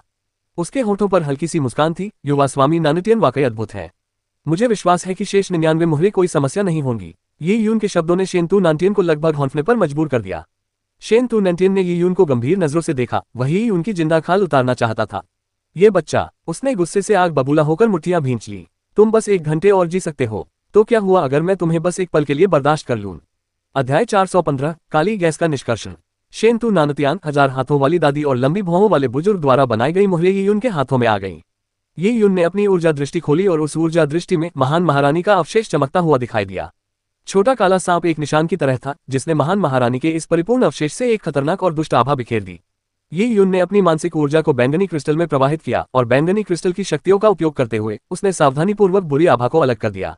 शर्त लगाने से पहले ये यून ने यह साबित करने का प्रयास किया था कि बैंगनी क्रिस्टल महान महारानी के अवशेष पर प्रभावी था। जब बैंगनी क्रिस्टल की शक्तियां दुष्ट आभा के संपर्क में आईं, तो ये यून को एक झटका लगा। ऐसा लगा जैसे बर्फीली ऊर्जा उसकी नसों में दौड़ गई हो, पूरे शरीर में फैल गई हो, जिससे उसे हड्डियों तक ठंड लगने लगी हो। फुफकार। बैंगनी क्रिस्टल की शक्तियों से घिरे होने के कारण छोटा काला सांप लगातार फुफकार रहा था। वह अपनी पूरी ताकत से संघर्ष कर रहा था, बैंगनी क्रिस्टल द्वारा लगाए गए बंधनों से मुक्त होने की कोशिश कर रहा था। इससे ये यून दंग रह गया। ये काली ऊर्जा सहज रूप से संघर्ष कर सकती थी। इसका मतलब था कि इससे जल्द ही एक आत्मा का विकास होगा। बहुमूल्य उच्च श्रेणी की सामग्रियों की बड़ी संख्या में उपयोग किए जाने पर कुछ अमृतों और अवशेषों से एक बुद्धिमान आत्मा का विकास हो सकता है। जैसे ही कोई योद्धा इसे निगलता है, ये तुरंत बाहर निकल जाती है। ये देखकर कि महान महारानी का अवशेष हाल ही में परिष्कृत होने के बाद लगभग एक आत्मा में परिवर्तित हो चुका था, ये काफी दुर्जय था। यदि महान महारानी के अवशेष में कोई आत्मा समाहित हो जाए, विशेष रूप से उस छोटे काले सांप की बुद्धि को देखते हुए, तो ये यून बैंगनी क्रिस्टल का उपयोग करके उसे अवशेष से अलग नहीं कर पाएगी। ऐसा इसलिए था क्योंकि बैंगनी क्रिस्टल केवल निर्जीव ऊर्जाओं को ही प्रभावित कर सकता था, जिनका कोई स्वामी नहीं था। ये यून ने अपने हाथ में मौजूद 3 रहस्यमयी क्रिस्टल हस्त चिन्हों को देखा और बिना किसी झिझक के उसने उन तीनों चिन्हों को छोटे काले सांप के शरीर पर लगा दिया। वाह! जब मोहरों ने सांप के शरीर पर दबाव डाला तो इससे उसके संघर्ष करने की क्षमता काफी कमजोर हो गई। यदि इस अवशेष को शाश्वत बैंगनी स्वर्ण अवशेष पेटी में 1 या 2 महीने और रखा जाए, तो संभवतः काली ऊर्जा स्वर्ग पृथ्वी युवान ऊर्जा को अवशोषित कर लेगी, जिससे इसे नियंत्रित करना और भी कठिन हो जाएगा। ऐसा होने पर मेरा बैंगनी क्रिस्टल इसके सामने असहाय हो जाएगा। पहले शेंतु नानतियन ने कहा था कि महान महारानी का अवशेष शाश्वत बैंगनी सोने के अवशेष बॉक्स में सील होने के बावजूद धीरे धीरे अपने औषधीय गुण खो देगा और 1 साल बाद पूरी तरह से गायब हो जाएगा। ऐसा लगता है कि वह लिन परिवार को विवाह गठबंधन पर जल्द फैसला लेने के लिए मजबूर करने के लिए ये झूठ बोल रहा था। ये विचार ये यून के मन में कौंध गए जब उसने मुस्कुराते हुए शेंतु नानतियान को देखा। युवा स्वामी नानुटियन, अब दूसरी मुहर लगाने का समय आ गया है। शेन तू नानुटियन का चेहरा उतर गया और उसने गहरी सांस ली। उसने अपने भीतर के दर्द को सहन करते हुए दूसरी रहस्यमयी क्रिस्टल हस्त मुद्रा को संश्लेषित करना शुरू किया। इस समय लिन परिवार के उच्च अधिकारियों और लिन शिंटोग सहित कई लोग शेन तू नानुटियान को देख रहे थे। शेन तू नानुटियान, जो अपनी प्रतिष्ठा को बहुत महत्व देता था, वह इतने सारे लोगों के सामने खुद को मूर्ख कैसे बनने दे सकता था। हालांकि मोटे व्यक्ति का रूप धारण करने के लिए चेहरे को सूजा हुआ दिखाने के लिए पिटाई का दर्द सहना पड़ता था। शेन तू नानुटियान को अब पछतावा होने लगा था। उसे अपनी चोटों को क्यों छिपाना पड़ रहा था और जबरदस्ती उदासीन होने का नाटक क्यों करना पड़ रहा था। दूसरी मुहर, तीसरी मुहर, चौथी मुहर, 20वीं मुहर तक शेन तू नानुटियन ने बड़ी मुश्किल से उन्हें पूरा किया। हालांकि 20वीं मुहर तक पहुंचते ही शेन तू नानुटियन पर तनाव हावी होने लगा। उसके माथे की नसें फूल गईं, उसकी मानसिक ऊर्जा अत्यधिक खर्च होने लगी और उसकी आंखें लाल हो गईं। वह अब उस बेफिक्र सज्जन व्यक्ति जैसा बिल्कुल नहीं दिख रहा था जैसा वह आमतौर पर व्यवहार करता था। और सबसे अजीब बात यह थी कि लिन शिंटोग अब भी उसे ही देख रही थी। शेन तू नानुटियान अपनी भावी पत्नी के सामने कमजोर न दिखने के लिए दृढ़ संकल्पित था। शेन तू नानुटियान जिस बात पर अड़ा हुआ था वह ये विचार था कि उनके असफल होने पर वह अपनी इच्छानुसार उसे मार सकेगा। हालांकि इसमें कोई संदेह नहीं था कि शेन तू नानुटियन को ऐसा महसूस होता था कि 1 घंटे की अवधि का हर सेकंड 1 साल के बराबर था। इस समय तक ये यून ने मिस्टिक क्रिस्टल हैंड की मुद्राओं का उपयोग करके उस छोटे काले सांप को पूरी तरह से वश में कर लिया था। आखिरकार उस काले सांप को छुड़ाने के लिए उसने मिस्टिक क्रिस्टल हैंड का नहीं बल्कि पर्पल क्रिस्टल की शक्ति का प्रयोग किया था। अगर वह चाहे तो उस छोटे काले सांप को कभी भी आसानी से निकाल सकता था। हालांकि शेन तू नानुटियान को उस हालत में देखकर ये यून को लगा कि अगर उसने इसे आखिरी क्षण तक नहीं खींचा तो वह निश्चित रूप से शेन तू नानुटियान द्वारा अब तक की गई कड़ी मेहनत को व्यर्थ कर देगा। युवा गुरु नानुटियन, आप कष्ट में प्रतीत हो रहे हैं। क्या आपकी आत्मा को पीड़ा हो रही है? वास्तव में आपने अभी तक मिस्टिक क्रिस्टल हैंड सील्स का आधा से भी कम पूरा किया है। अभी लगभग 60 और बाकी हैं। वास्तव में दर्द जैसी चीजों के लिए जैसे जैसे दर्द बढ़ता जाएगा आप धीरे धीरे अभ्यस्त हो जाएंगे। जब 40वीं मुहर संघनित हुई तो ये यून ने शेन तू नानुटियान की ओर देखते हुए चिंता के साथ कहा। शेन तू नानुटियन का चेहरा उदास हो गया क्योंकि वह अपनी आत्मा में असहनीय पीड़ा सह रहा था। उसने दांत पीसते हुए कहा, तुम अपना ध्यान रखना। तुम्हारे पास जीने के लिए सिर्फ 30 मिनट बचे हैं। इस समय आयोजन स्थल के एक किनारे पर एक रेत घड़ी स्थापित थी। जीवन के प्रवाह की तरह रेत के कण धीरे धीरे ऊपर से नीचे की ओर बह रहे थे। 15 मिनट बाद 80 रहस्यमयी क्रिस्टल हस्त मुद्राएं बन चुकी थीं। शेन तू नानुटियान का चेहरा गुस्से से लाल था और उसका माथा पसीने से भीगा हुआ था। उसके चेहरे के सारे भाव विकृत हो गए थे। इस समय वह अब और दिखावा नहीं कर सकता था। 7 साल का बच्चा भी देख सकता था कि शेन तू नानुटियन की शक्ति खत्म हो चुकी थी। शेन तू नानुटियन द्वारा बनाई गई मुहरें अब परिपूर्ण नहीं थीं। अपनी सारी प्रतिष्ठा खो देने के बावजूद शेन तू नानुटियान ने आगे बढ़ने की पूरी कोशिश जारी रखी। आखिरकार महान महारानी के अवशेष में दोष खोजने में ये यून की मदद करना आत्मा अनुबंध में लिखा था। शेन तू नानुटियान को डर था कि कहीं आत्मा अनुबंध में कुछ गड़बड़ न हो जाए।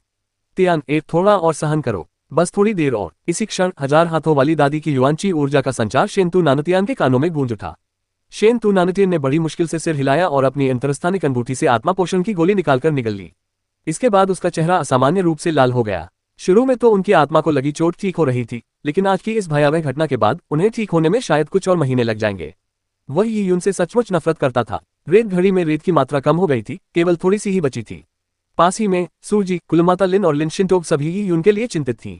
केवल लगभग 5 मिनट ही बचे थे। हालांकि महान महारानी के अवशेष के संबंध में कोई स्पष्ट प्रगति नहीं हुई थी। लिन शिंटोग ने अपने हाथ आपस में जोड़ लिए और उंगलियां आपस में फंसा ली। हवा की तरह हमेशा बेपरवाह रहने वाली लिन शिंटोग अब शांत नहीं रह सकी।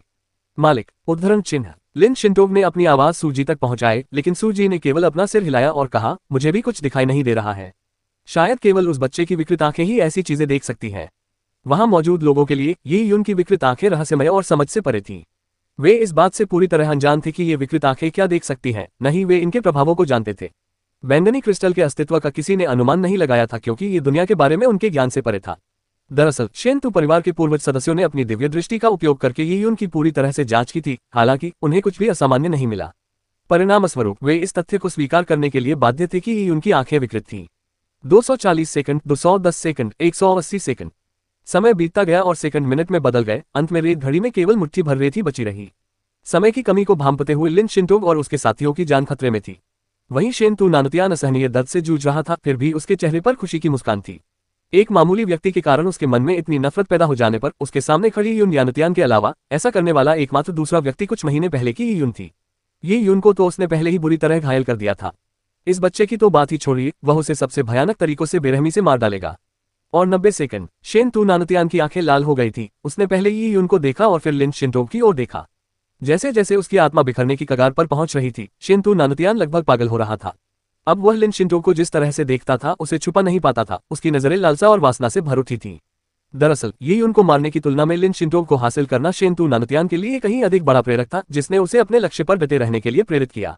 इससे मिलने वाला आनंद ये उनको मारने से 1000 गुना या उससे भी अधिक था। लिन शिंटो का चेहरा पानी की तरह स्थिर रहा और वह चुप रही। यह देखकर कि अब 60 सेकंड से भी कम समय बचा है और 100 मिस्टिक क्रिस्टल हैंड सील्स पूरी हो चुकी हैं, लिन परिवार ने अपनी सांसें थाम ली। सन्नाटा पसरा हुआ था, इतना कि पिन गिरने की आवाज भी सुनाई दे सकती थी। शेंतु परिवार और उसके साथियों ने प्रसन्नता भरी मुस्कान व्यक्त की, विशेष रूप से शेंतु नानुतियान और 1000 हाथों वाली दादी, जिन्होंने अपनी क्रूरता और आनंद को नहीं छिपाया। बच्चे, मैं देखूंगा कि तुम्हारी मौत कैसे होगी। 1000 हाथों वाली दादी एक बुरी चुड़ैल की तरह खिलखिला उठी। शेंतु नानुतियान और लिन शिंटो की शादी को उन्होंने 2 साल तक बर्दाश्त किया था। अब उन्हें इस छोटे कमीने द्वारा उनके सिर पर पेशाब और मलत्याग करना भी सहना पड़ा। उनका सब्र टूट गया था। जब शेंतु नानुतियान ने लिन शिंटो से विवाह किया और महान महारानी हृदयसूत्र का अभ्यास किया तो वह अंततः एक शीर्ष महान सम्राट बन गया। तब शेंतु परिवार न केवल संकट से उबरने में सक्षम होगा, बल्कि वह तियान युआन जगत पर शासन करने वाला परिवार भी बन जाएगा। 30 सेकंड। रेत घड़ी में बचे रेत के कणों की संख्या को नंगी आंखों से गिना जा सकता था। 1000 हाथों वाली दादी और शेंतु नानुतियान रेत घड़ी को ध्यान से देख रही थी। जैसे ही अंतिम क्षण बीत जाएगा, उन्हें वह सब कुछ मिल जाएगा जो वे चाहती थी। और ठीक इसी क्षण कुछ असाधारण घटित हुआ। ये यून के हाथों में मौजूद महान महारानी का अवशेष अचानक कांप उठा। अवशेष से निकलने वाली तेज रोशनी मंद पड़ गई और अवशेष से एक काली गैस निकलकर ये यून के हाथों में आ गिरी। ये काली गैस देखने में भयानक और दुष्ट लग रही थी। कई रहस्यमयी क्रिस्टल हस्त मुद्राओं से नियंत्रित होने के बावजूद भी यह हिंसक रूप से छटपटा रही थी। यह एक दुष्ट काले कीड़े की तरह थी जिसे देखकर लोगों में सिहरन दौड़ जाती थी। ये यून ने अंतिम क्षण में बैंगनी क्रिस्टल का उपयोग करके महान महारानी के शरीर में छिपी काली गैस को बाहर निकाल लिया। काली गैस का अचानक प्रकट होना पूरी तरह से अप्रत्याशित था, इसलिए सभी लोग बस देखते ही रह गए। यह क्या है? लिन परिवार के बुजुर्गों के अलावा सोन परिवार और शेंतु परिवार के बुजुर्ग भी चौंक गए। ये यून के हाथ में मौजूद काली गैस ने उन्हें बेचैन कर दिया। क्या यह महान महारानी के अवशेष से निकाला गया था? यह अपने आप में एक जीवन की तरह क्यों प्रतीत हो रहा था?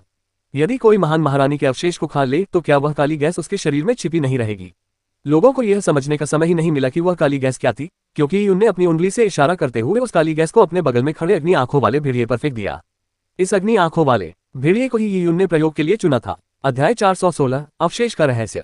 आओ वो काली गैस के अचानक उसके शरीर में प्रवेश करने से लाल आंखों वाले भेड़िए का शरीर फड़कने लगा और फिर वह हिंसक रूप से कांपने लगा। जैसे ही काली गैस उसके शरीर में प्रवेश कर गई, लाल आंखों वाले भेड़िए को एक चुभने वाली ठंड महसूस हुई जिससे वह चिढ़ गया। इस समय 1000 हाथों वाली दादी और शेंतु नानुतियान पूरी तरह से स्तब्ध रह गए। महान महारानी के अवशेष में खामी होने के अलावा उन्हें प्राप्त प्राचीन नुस्खा में उस खामी का विस्तृत वर्णन भी मिला था। हालांकि 1000 हाथों वाली दादी को भी यह नहीं पता था कि उस अवशेष में एक काली गैस छिपी हुई है। यह क्या था? क्या उस बच्चे ने सचमुच दोष ढूंढ लिया है? शेंतु नानुतियान ने अपनी लाल आंखों से ठंडेपन से लाल भेड़िए को घूरा। असंभव। 1000 हाथों वाली दादी अचानक हिस्टीरिया में फूट पड़ी और उनके चेहरे के पुराने भाव विकृत हो गए। उनका पतला धनुषाकार शरीर कांपने लगा। उसने जो काली गैस खोजी है उसका स्रोत अभी भी संदिग्ध है। जीत अभी तय नहीं हुई है। इस समय वहां मौजूद सभी लोग लाल आंखों वाले भेड़िए को देख रहे थे। साधारण बैंगनी रक्त योद्धा के बराबर शक्ति रखने वाला ये कमजोर और निर्जन प्राणी इतने सारे शक्तिशाली व्यक्तियों की घूरती निगाहों और अपने शरीर में प्रवेश कर चुकी बर्फीली ऊर्जा के कारण अचानक भयभीत हो गया। उसका शरीर कांपने लगा। लगभग 10 सेकंड बाद लाल आंखों वाले भेड़िए का शरीर अचानक कांप उठा और वह चीख उठा। उसके बाल तेजी से बढ़ने लगे। लाल आंखों वाला भेड़िया बुरी तरह छटपटाने लगा और उसकी चीखें पहले की तुलना में कहीं अधिक दर्दनाक थीं। उसकी आंखें धीरे धीरे और लाल होती जा रही थीं, वे हल्के लाल से गहरे खून जैसे लाल रंग में बदल गईं। आओ वो लाल आंखों वाले भेड़िए की मांसपेशियां विस्फोटक आवाजों के साथ चटकने लगी क्योंकि उसने पागलों की तरह अपना सिर जमीन पर पटका और उसके बाल लंबे होते चले गए। यह मुहरों से जकड़ा हुआ था और अपनी ताकत से उन मुहरों को तोड़ नहीं सकता था। हालांकि अब इसकी मांसपेशियों के फैलने से इसके शरीर पर लगी मुहरें एक एक करके टूट रही थीं। सावधान! कुलमाता लिन तुरंत खड़ी हो गई। लाल आंखों वाला भेड़िया कोई शक्तिशाली निर्जन जानवर नहीं था, लेकिन जब उसमें काली गैस प्रवेश कर गई तो यह जरूरी नहीं था कि वह शक्तिशाली ही रहे। मातृदेवी की मानसिक ऊर्जा लाल आंखों वाले भेड़िए पर केंद्रित हो गई और अपनी उंगली के एक झटके से ऊर्जा की कुछ किरणें निकली, जिससे लाल आंखों वाला भेड़िया युआनची के पिंजरे में गिर गया। लाल आंखों वाला भेड़िया मानो पागल हो गया था और उसने बेताब होकर पिंजरे पर जोर से प्रहार किया, जिससे उसके सिर से खून बहने लगा और लोग लाल आंखों वाले भेड़िए की आंखों में नफरत और बुराई की एक भयावह झलक देख सकते थे। क्या बात? कुलमाता ने गुस्से से पूछा। वह लिन शिंटो को बहुत प्यार करती थी और अब जब उस पवित्र वस्तु में समस्या आ गई थी तो वह बेहद क्रोधित थी। क्या इसमें अजीब क्या है? 1000 हाथों वाली दादी तुरंत शांत हो गई और बोली, महान महारानी के अवशेष की औषधीय क्षमता बहुत अधिक है, तो एक लाल आंखों वाला भेड़िया इसकी थोड़ी सी मात्रा को कैसे सहन कर सकता है? अगर लाल आंखों वाला भेड़िया मर जाए तो क्या यह अजीब नहीं होगा? इससे तो कुछ पता नहीं चलता। 1000 हाथों वाली दादी के बोलते ही रूपांतरित लाल आंखों वाले भेड़िए ने एक दिल दहला देने वाली चीख निकाली। उसके शरीर पर 2 फुट लंबे बाल उगाए थे और पेट के बाल जमीन को छू रहे थे। वह बुरी तरह कांपने लगा और उसकी मांसपेशियां तेजी से सिकुड़ती हुई दिखाई दे रही थीं, यहां तक कि वे एक गांठ जैसी बन गईं। इसके बाद उसकी आंखों के गड्ढे धंसने लगे और उसके शरीर से बाल झड़ने लगे। उसकी आंखें अब गहरे लाल रंग की नहीं थीं, वे धुंधली हो गई थीं, मानो वह अंधा हो गया हो। ये बूढ़ा हो रहा है, लिन परिवार के एक बुजुर्ग ने भयभीत होकर कहा। लाल आंखों वाला भेड़िया नंगी आंखों से देखने पर तेजी से बूढ़ा होता जा रहा था। एक लाल आंखों वाला भेड़िया सैकड़ों साल तक जीवित रह सकता था, लेकिन ऐसा लगता था मानो सैकड़ों साल कुछ ही सेकंड में सिमट गए हों। कुछ ही देर में लाल आंखों वाला भेड़िया अपनी सारी शक्ति खो बैठा और जमीन पर गिर पड़ा। उसके सारे बाल झड़ गए और केवल सूखी हुई चमड़ी का एक टुकड़ा ही बचा था। लेकिन यह अंत नहीं था। ऐसा लग रहा था मानो भेड़िए की खाल सैकड़ों वर्षों तक दफन रही हो और धीरे धीरे सड़ती रही हो। लाल आंखों वाले भेड़िए का जो अवशेष बचा था वह लगभग जर्जर हड्डियों का ढेर मात्र था। ये है उद्धरण चिन्ह। लाल आंखों वाले भेड़िए का अंतिम परिणाम देखकर कुलमाता की पुतलियां सिकुड़ गईं और उसका चेहरा पीला पड़ गया। ये बेहद जहरीला था। अगर शिंटोग ने इसे खा लिया होता तो उसका क्या होता? न केवल कुलमाता बल्कि यीयुन भी स्तब्ध रह गया। हालांकि वह समझ गया था कि काली ऊर्जा एक प्रकार की बुरी ऊर्जा है, लेकिन उसने ये उम्मीद नहीं की थी कि काली ऊर्जा के शरीर में प्रवेश करने पर लाल आंखों वाला भेड़िया इस तरह मर जाएगा। असंभव। हजार हाथों वाली दादी का चेहरा भी पीला पड़ गया। यह उन कागज की गुड़ियों की तरह था जिन्हें मृतकों के लिए जलाया जाता था। ये भी उसी तरह की गुड़िया थी जो टुकड़े टुकड़े हो चुकी थी। उसके बगल में शेन तू नानुतियान का चेहरा और भी विकृत हो गया था। उसकी कनपटी फूल गई थी और उसका दिमाग ऐसे गूंज रहा था जैसे उसके कानों के पास हजारों ढोल बज रहे हों। ये प्राचीन नुस्खे में वर्णित बात नहीं थी। अगर इसे खाने से इंसान हड्डियों के ढेर में तब्दील हो जाता तो वे इसे लिन शिंटोग को कैसे दे सकते थे? ये लिन परिवार का इलाका था, क्या वे अब और जीना नहीं चाहते थे?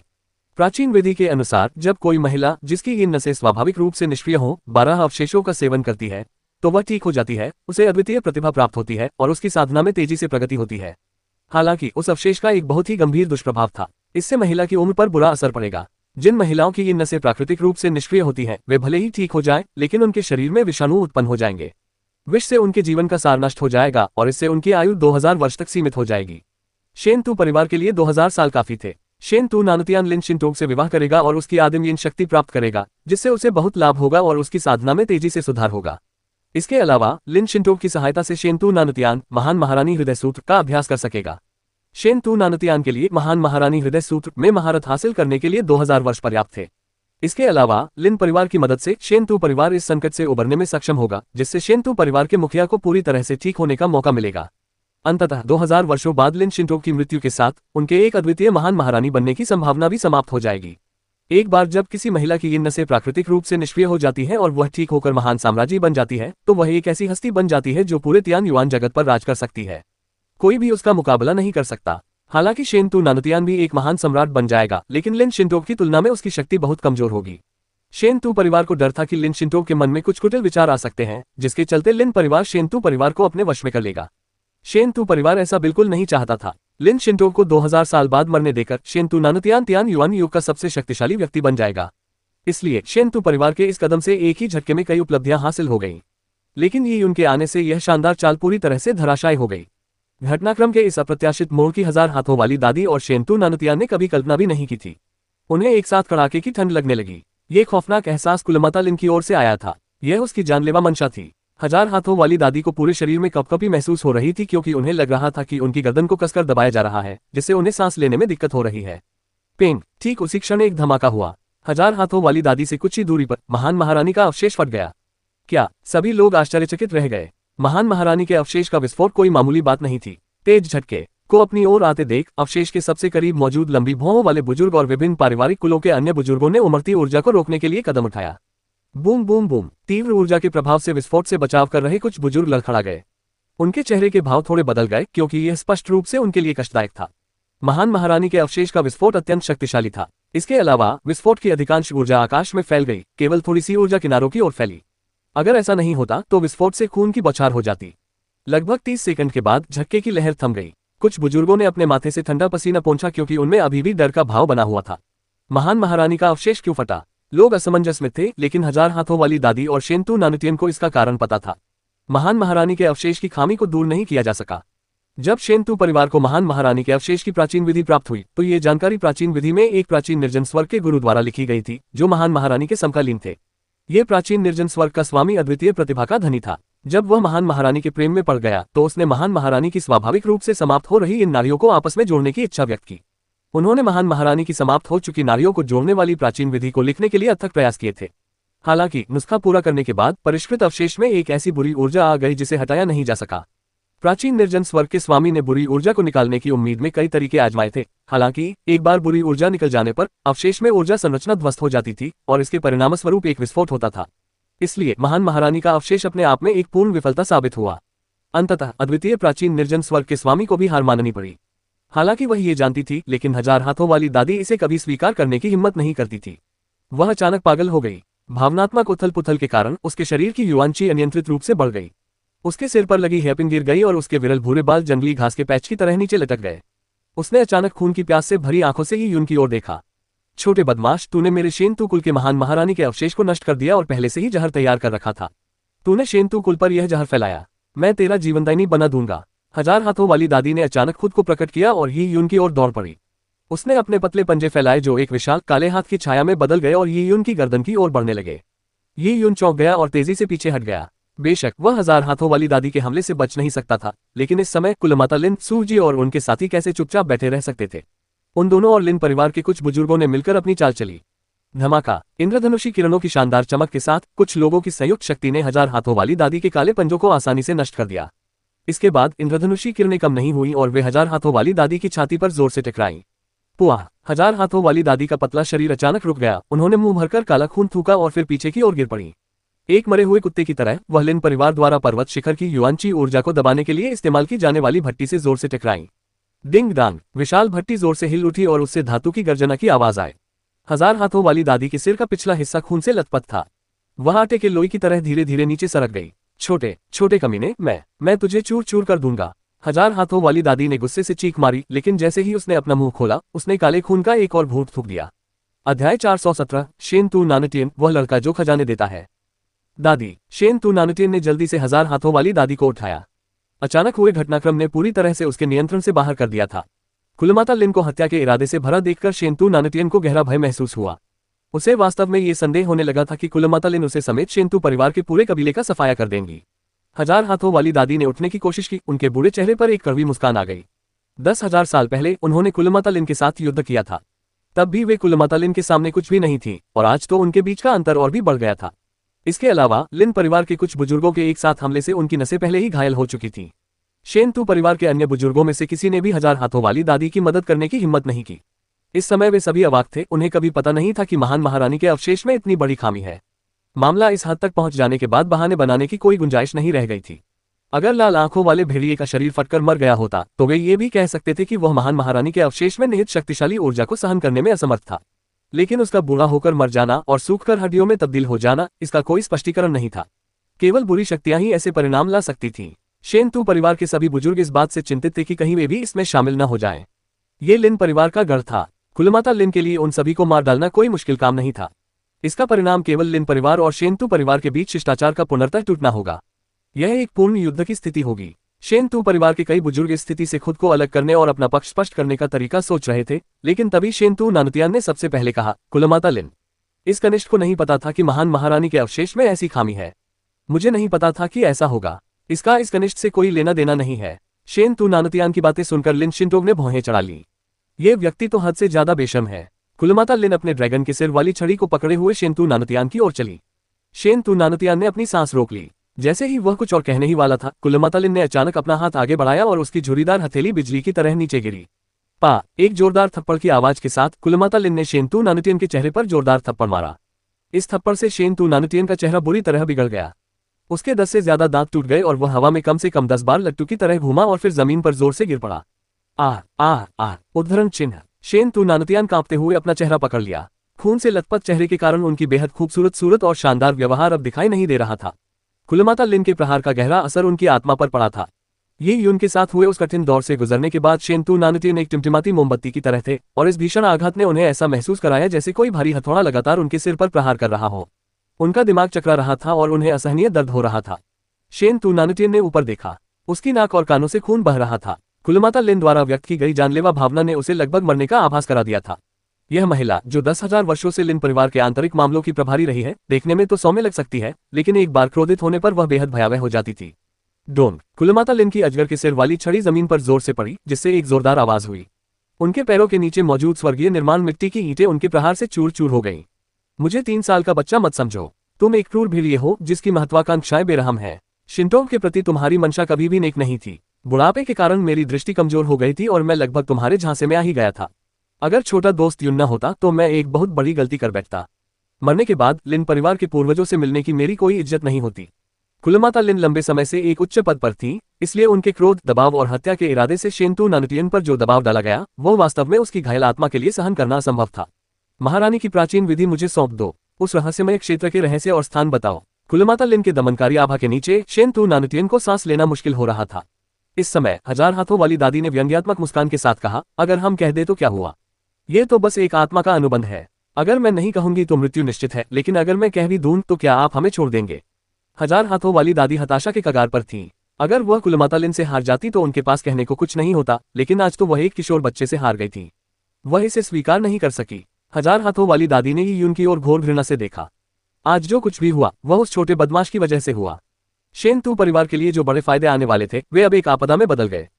हो सकता है आप ये कहना न चाहें, लेकिन कोई और कह ही देगा। हर कोई आपकी तरह मरने की इच्छा नहीं रखता। मातृदेवी लिन बोलते हुए शेंतु नानुतियान की ओर देखने लगी। उन्होंने शेंतु नानुतियान को अपने प्रहार से इसलिए नहीं मारा था क्योंकि वह महान महारानी के रहस्यमय क्षेत्र का स्थान जानना चाहती थी। शेंतु नानुतियन के मन में तरह तरह के विचार कौंध गए और उसके होंठ फड़कने लगे। वह बेहद मुश्किल हालात में फंसा हुआ था। अगर वह रहस्यमयी लोक का पता भी बता देता तो भी उसके जीवित बचने की संभावना बहुत कम थी। एकमात्र उपाय यही था कि वह मातृदेवी लिन के साथ एक और आत्मा अनुबंध पर हस्ताक्षर करे, इस शर्त के साथ कि रहस्यमयी लोक का पता बताने पर ही उसे लिन परिवार छोड़ने की अनुमति मिलेगी। शेंतु नानुतियान का जीवन हमेशा सुखमय रहा था। भला उसे कभी ऐसी स्थिति का सामना नहीं करना पड़ा था जिससे उसकी जान को खतरा हो। लिन परिवार की यह यात्रा उसके जीवन का सबसे बड़ा अवसर हो सकती थी। एक खूबसूरत स्त्री, एक उच्च कोटि की साधना तकनीक और सब कुछ उसका हो सकता था, लेकिन अंत में यह उसके लिए एक बुरे सपने में बदल गया। जब शेंतु नानुतियान मृत्यु के खतरे का सामना कर रहा था और शारीरिक और आध्यात्मिक पीड़ा सह रहा था, तब यही उन्हें आकाश की ओर देखा। आकाश में दुनिया के सभी कोनों से स्वर्ग पृथ्वी युआन की एकत्रित होकर एक विशाल बादल का निर्माण कर रही थी। यह बादल 5 किलोमीटर से भी अधिक चौड़ा था। इसकी परिधि सुनहरे रंग की थी, जबकि केंद्र में कई रंग बिखरे हुए थे। यह बेहद खूबसूरत था। बादल से ये युन को अत्यंत शुद्ध यांची का अनुभव हुआ। ये युन जानती थी कि यह युआनची बादल महान महारानी के अवशेष के विस्फोट के बाद बना था। महान महारानी का अवशेष शुद्ध यान तत्व से युक्त आदिम सच्ची आत्मा के जीवन सार अस्थि से बना था। इसमें अनेक अमूल्य सामग्रियों का प्रयोग करके एक शुद्ध यान दिव्य वस्तु का निर्माण किया गया था। प्राचीन निर्जन स्वर्ग के उस गुरु ने, जिन्होंने महान महारानी के अवशेष की विधि लिखी थी, ये सिद्धांत दिया था कि शुद्ध यांची के अनावृत रूप को महान महारानी के शरीर में डालने से यिन और यांग का मेल होगा और उनकी नसें खुल जाएंगी। हालांकि इतनी प्रबल और शुद्ध यांची से युक्त किसी अवशेष को परिष्कृत करना अत्यंत कठिन था। जब शुद्ध यान चरम सीमा पर पहुंच जाती थी तो वह फट जाती थी। इस प्रकार प्राचीन निर्जन स्वर्ग के स्वामी ने अवशेष की ऊर्जा संरचना को संतुलित करने के लिए उसमें अत्यधिक यिन और दुष्ट ऊर्जा समाहित की थी। अब जब युन ने यिन और दुष्ट ऊर्जा को निकाल लिया तो शुद्ध यान ऊर्जा विस्फोटित हो गई। हालांकि ये गायब नहीं हुई थी। यह ऊपर आकाश में एकत्रित होकर एक विशाल इंद्रधनुषी रंग का युआनची बादल बन गई थी। कुछ ही घंटों में युआनची का बादल छट जाएगा, लेकिन उससे पहले ये स्थान एक अनमोल भूमि होगी जिसका उपयोग शुद्ध यान साधना तकनीकों को विकसित करने के लिए किया जा सकता है। हालांकि सबसे शक्तिशाली शुद्ध यान तत्व वाला योद्धा भी कुछ ही घंटों में सीमित मात्रा में ही शुद्ध यान ऊर्जा ग्रहण कर सकता था। ये तो मानो ऊंट के मुंह में जीरा के बराबर था। लेकिन ये युन अलग थी। बैंगनी क्रिस्टल की मदद से ये युन शुद्ध यान ऊर्जा को बैंगनी क्रिस्टल में अवशोषित कर सकती थी और किसी को पता चले बिना उसे संग्रहित कर सकती थी। युआन की हुई बादल ये युन के लिए एक महान खजाने के समान था। ये सोचकर ये युन बेहद उत्साहित हो गई। बैंगनी क्रिस्टल बिना कोई निशान छोड़े ऊर्जा को अवशोषित कर सकता था। कुछ ही घंटों में लोगों को लगेगा कि शुद्ध यान युआनची स्वतः ही विलीन हो गई है। किसी को पता नहीं चलेगा कि इसे बैंगनी क्रिस्टल ने निगल लिया था। इस विचार के साथ ही ये युन ने तुरंत अपनी योजना को अंजाम देना शुरू कर दिया। उसने बैंगनी क्रिस्टल को नियंत्रित किया और आकाश में मौजूद शुद्ध यान ऊर्जा को अपनी ओर खींचना शुरू कर दिया। शुद्ध यांची अत्यंत स्वच्छ और शुद्ध थी। ये युन ने पहले कभी इस स्तर की ऊर्जा का अनुभव नहीं किया था। इसके अलावा यह ऊर्जा उतनी अराजक नहीं थी जितनी उसने कल्पना की थी। प्राचीन निर्जन स्वर्ग के उस गुरु ने, जिसने प्राचीन नुस्खा तैयार किया था, शुद्ध यान ऊर्जा को एक सौम्य अवस्था में परिवर्तित करने के लिए किसी विधि का प्रयोग किया था जिससे इसे अवशोषित करना आसान हो गया था। आखिरकार प्राचीन काल में वह अद्वितीय महान महारानी, जिसने अपनी स्वाभाविक रूप से निष्क्रिय नसों को ठीक किया था, अभी भी युवा थी। उसकी साधना का स्तर स्वाभाविक रूप से सीमित था, तो वह अराजक शुद्ध यान ऊर्जाओं को कैसे सहन कर सकती थी। वाह वाह वाह वाह। ये युन की दृष्टि में अनगिनत प्रकाश बिंदु उसकी ओर बढ़ते हुए दिखाई दिए। ये युन के अलावा कोई भी उन प्रकाश बिंदुओं को नहीं देख सकता था। ये युन को ऐसा लगा जैसे उसका शरीर स्पंज में बदल गया हो और वे प्रकाश बिंदु मीठे झरने के पानी की तरह थे जिन्हें वह लालच से सोख रहा था। जैसे जैसे प्रकाश के बिंदु घने होते गए उनकी संख्या बढ़ती गई। ये युन की ऊर्जा दृष्टि में उसका शरीर सूर्य के समान हो गया था, जिससे रंगीन किरणें निकल रही थी। ये युन को अचानक अत्यधिक ताजगी का अनुभव हुआ। गर्म ऊर्जा ने उसके शरीर को सिर से पैर तक शुद्ध कर दिया। ऊर्जा उसकी अस्थि मज्जा, नसों और अंगों में गहराई तक प्रवेश कर गई। ये युन को एक अवर्णनीय सुकून का अनुभव हुआ। इस अनुभूति ने यी यून को ऐसा महसूस कराया मानो उसका पूरा शरीर परमानंद से भर गया हो। वह स्पष्ट रूप से महसूस कर सकता था कि उसके शरीर की प्रत्येक कोशिका शुद्ध यांग ऊर्जा में सांस ले रही थी, क्योंकि वे शुद्ध यांग ऊर्जा में स्नान करते हुए बढ़ रही थी और विकसित हो रही थी।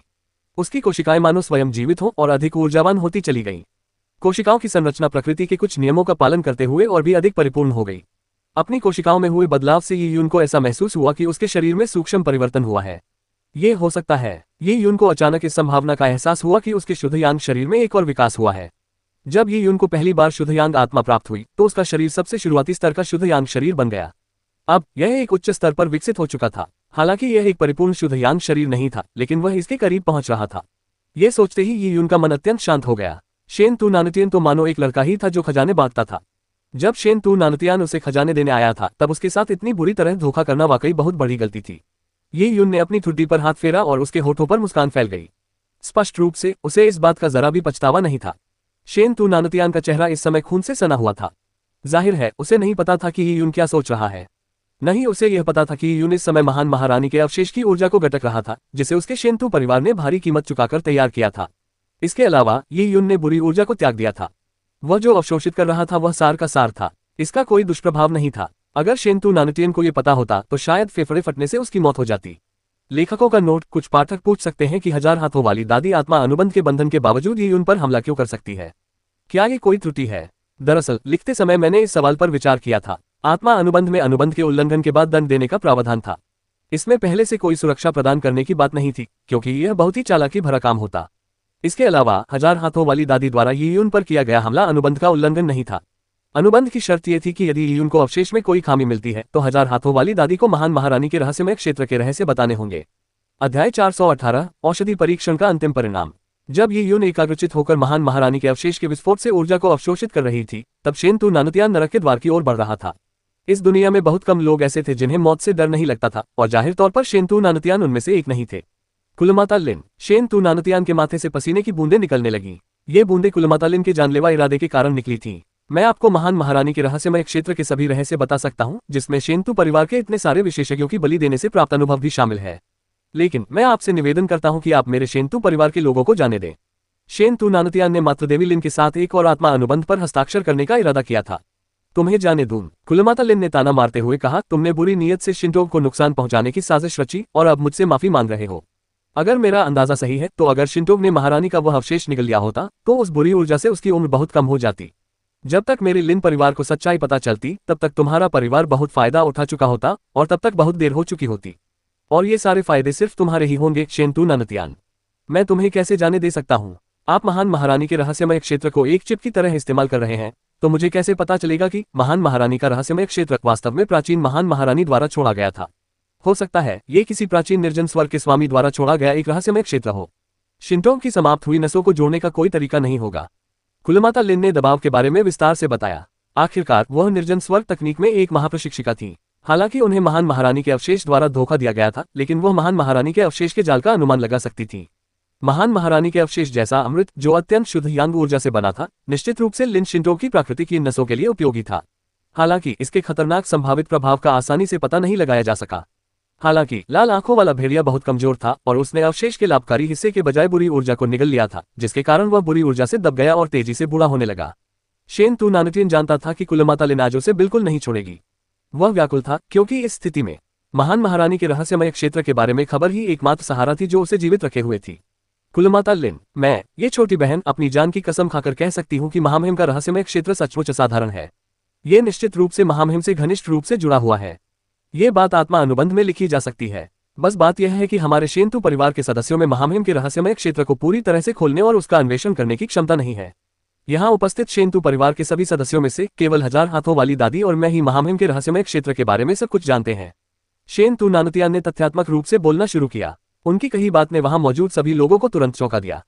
महान महारानी के रहस्यमय क्षेत्र का शेनतू परिवार द्वारा पूरी तरह से अन्वेषण नहीं किया गया था।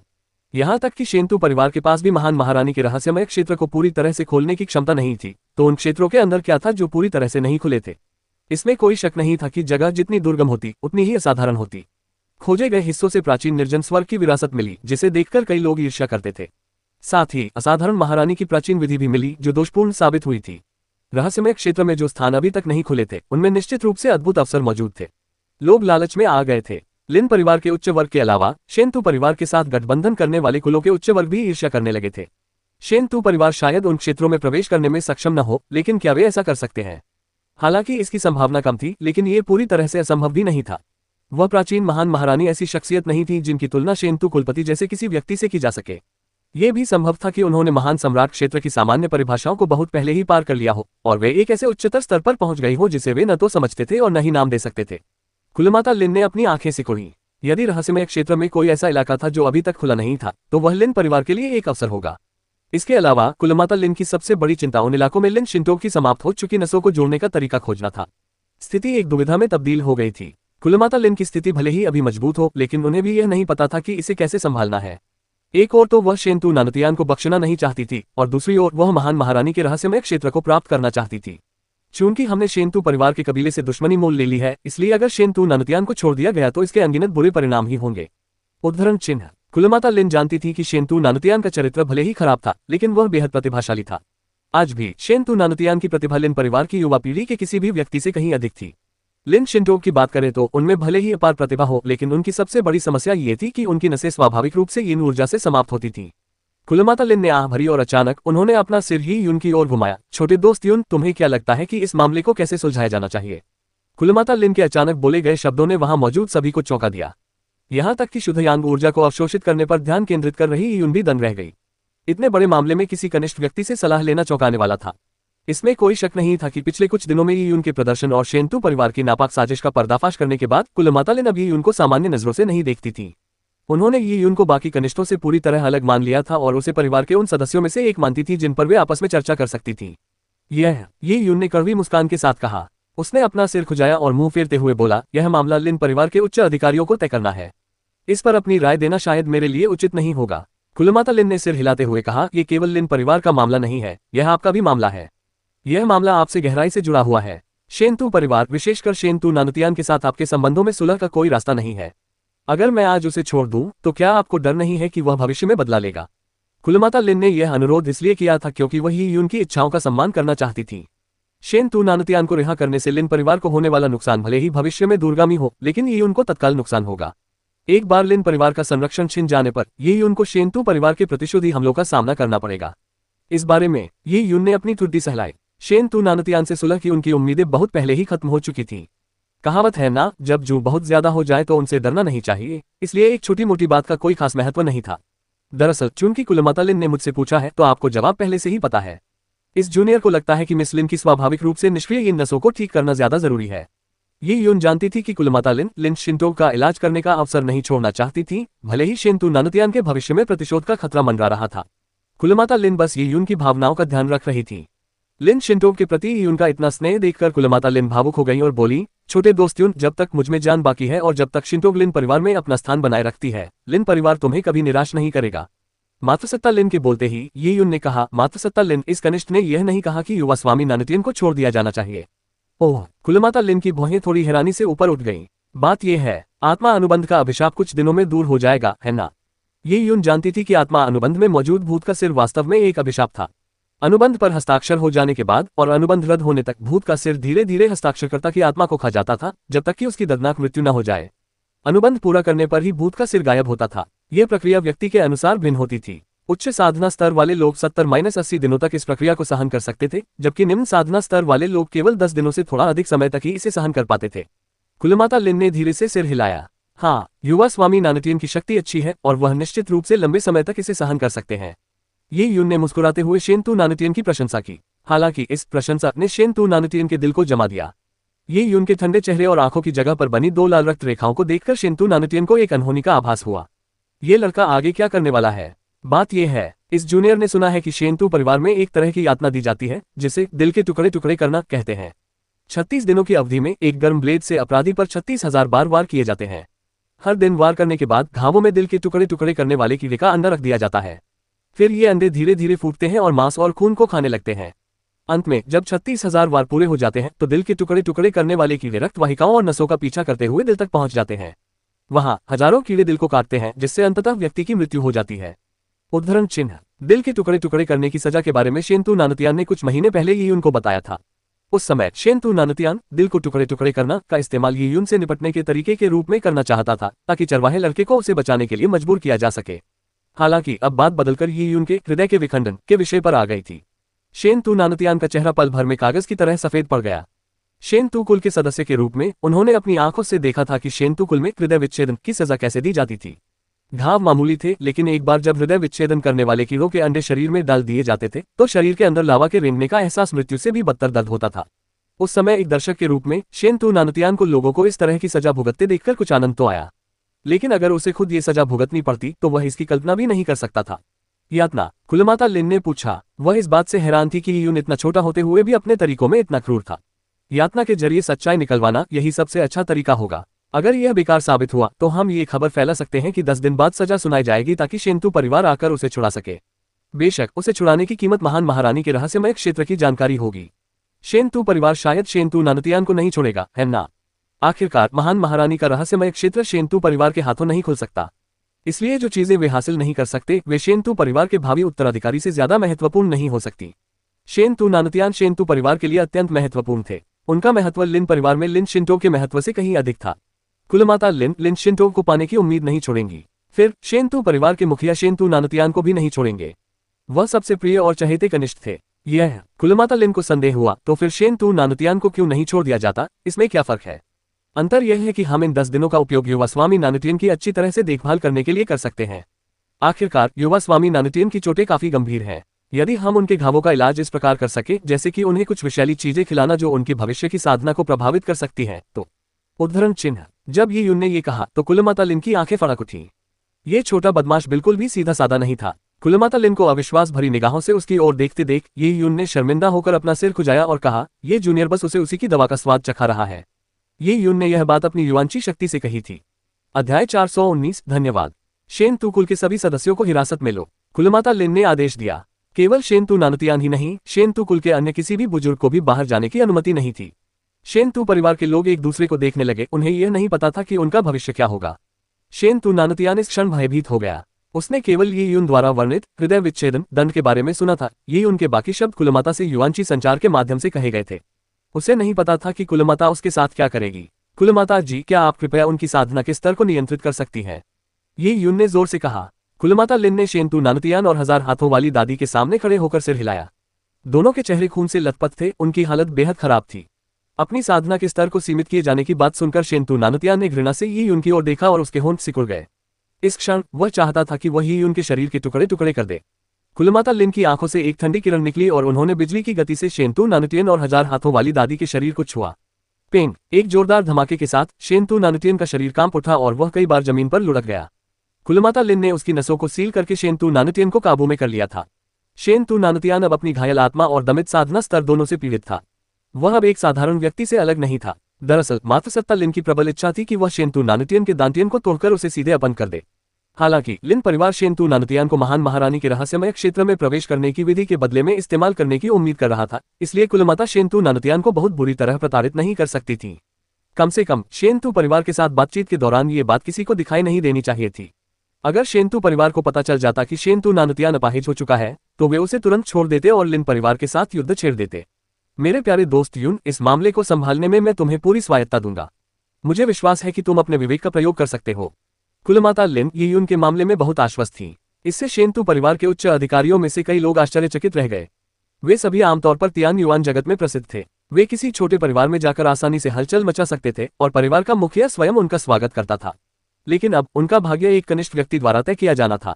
ये बहुत बड़ा उपहास था। लिन परिवार के 2 प्रशासकों को ये उनके आदेशों को सुनने का काम सौंपा गया था। ये यून ने औपचारिकता नहीं बरती और सीधे सीधे कहा, शेंतु परिवार के मेहमानों के लिए उनके ठहरने के लिए एक साफ सुथरा और अच्छा अतिथिगृह ढूंढ लीजिए। जहां तक इन दोनों की बात है, ये यून ने शेंतु नानतियन और 1000 हाथों वाली दादी की ओर देखा और कहा, एक कालकोठरी ढूंढो और उन्हें उसमें बंद कर दो। कालकोठरी? ये सुनकर लिन परिवार के दोनों प्रशासक स्तब्ध रह गए। ये लड़का वाकई गंभीर इरादे रखता था।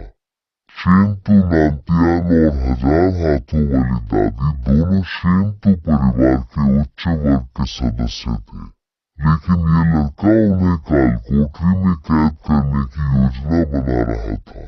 छोटे बदमाश, मेरे हाथों में मत पड़ना। मैं तुझे तड़प तड़प कर मार डालूंगा। हजार हाथों वाली दादी ने श्राप दिया। ये यून ने प्रशासक को इशारा करते हुए कहा, अरे भाई, इसका मुंह भर दो। ओह! लिन परिवार के दोनों प्रशासक अवाक रह गए और उन्होंने परिवार की मुखिया लिन की ओर मुड़कर देखा। कुलमाता लिन ने बेपरवाही से कहा, बस निर्देशों का पालन करें। आखिरकार लिन परिवार शेंतु परिवार के साथ अपने सारे संबंध पहले ही खो चुका था, इसलिए विचार करने के लिए कुछ बचा ही नहीं था। दोनों परिवार मूल रूप से शत्रु थे। अब जब लिन परिवार को पता चल गया था कि शेंतु परिवार उनके खिलाफ साजिश रच रहा है, तो चुरागो पे जाने के बाद वे चुप कैसे रह सकते थे। योद्धाओं की दुनिया में केवल निर्दयी बनकर ही जीवित रहा जा सकता था, तभी अपमान से बचा जा सकता था। अगर हर कोई सिर्फ इसलिए चुपचाप सहता रहे और दूसरों के अतिक्रमणों को नजरअंदाज करता रहे क्योंकि वे एक श्रेष्ठ पारिवारिक समूह है, तो अंततः इस तरह का बड़ा पारिवारिक समूह दूसरों द्वारा निगल लिया जाएगा। केवल मौखिक निंदा करना पर्याप्त नहीं था। रक्त से लथपथ शेंतु नानुतियान और हजार हाथों वाली दादी को मरे हुए कुत्तों की तरह ले जाते हुए देखकर शेंतु परिवार के साथ अच्छे संबंध रखने वाले बड़े पारिवारिक कुलों के कई बुजुर्ग ठंडे पसीने से तरबतर हो गए। उनमें से सोन परिवार के लंबे माथे वाले बुजुर्ग, जिन्होंने शेंतु परिवार के वंश का दृढ़ता से समर्थन किया था, सबसे अधिक घबराए हुए महसूस कर रहे थे। उन्होंने बड़ी सहजता से कहा था कि महान महारानी के अवशेष में कोई समस्या नहीं है। इसे साबित करने के लिए उन्होंने शेंतु नानुतियन और हजार हाथों वाली दादी के साथ मिलकर ही उनकी सहायता के लिए रहस्यमयी क्रिस्टल हाथ का इस्तेमाल किया था। हालांकि अब ये यून की सहायता करने वाले तीनों में से केवल वही वहां खड़ा रह गया था।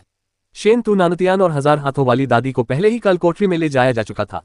लंबे माथे वाले बुजुर्ग ने अपने माथे से पसीना पोंछा और कहा, बुढ़ापे के कारण मेरी दृष्टि कमजोर हो गई थी।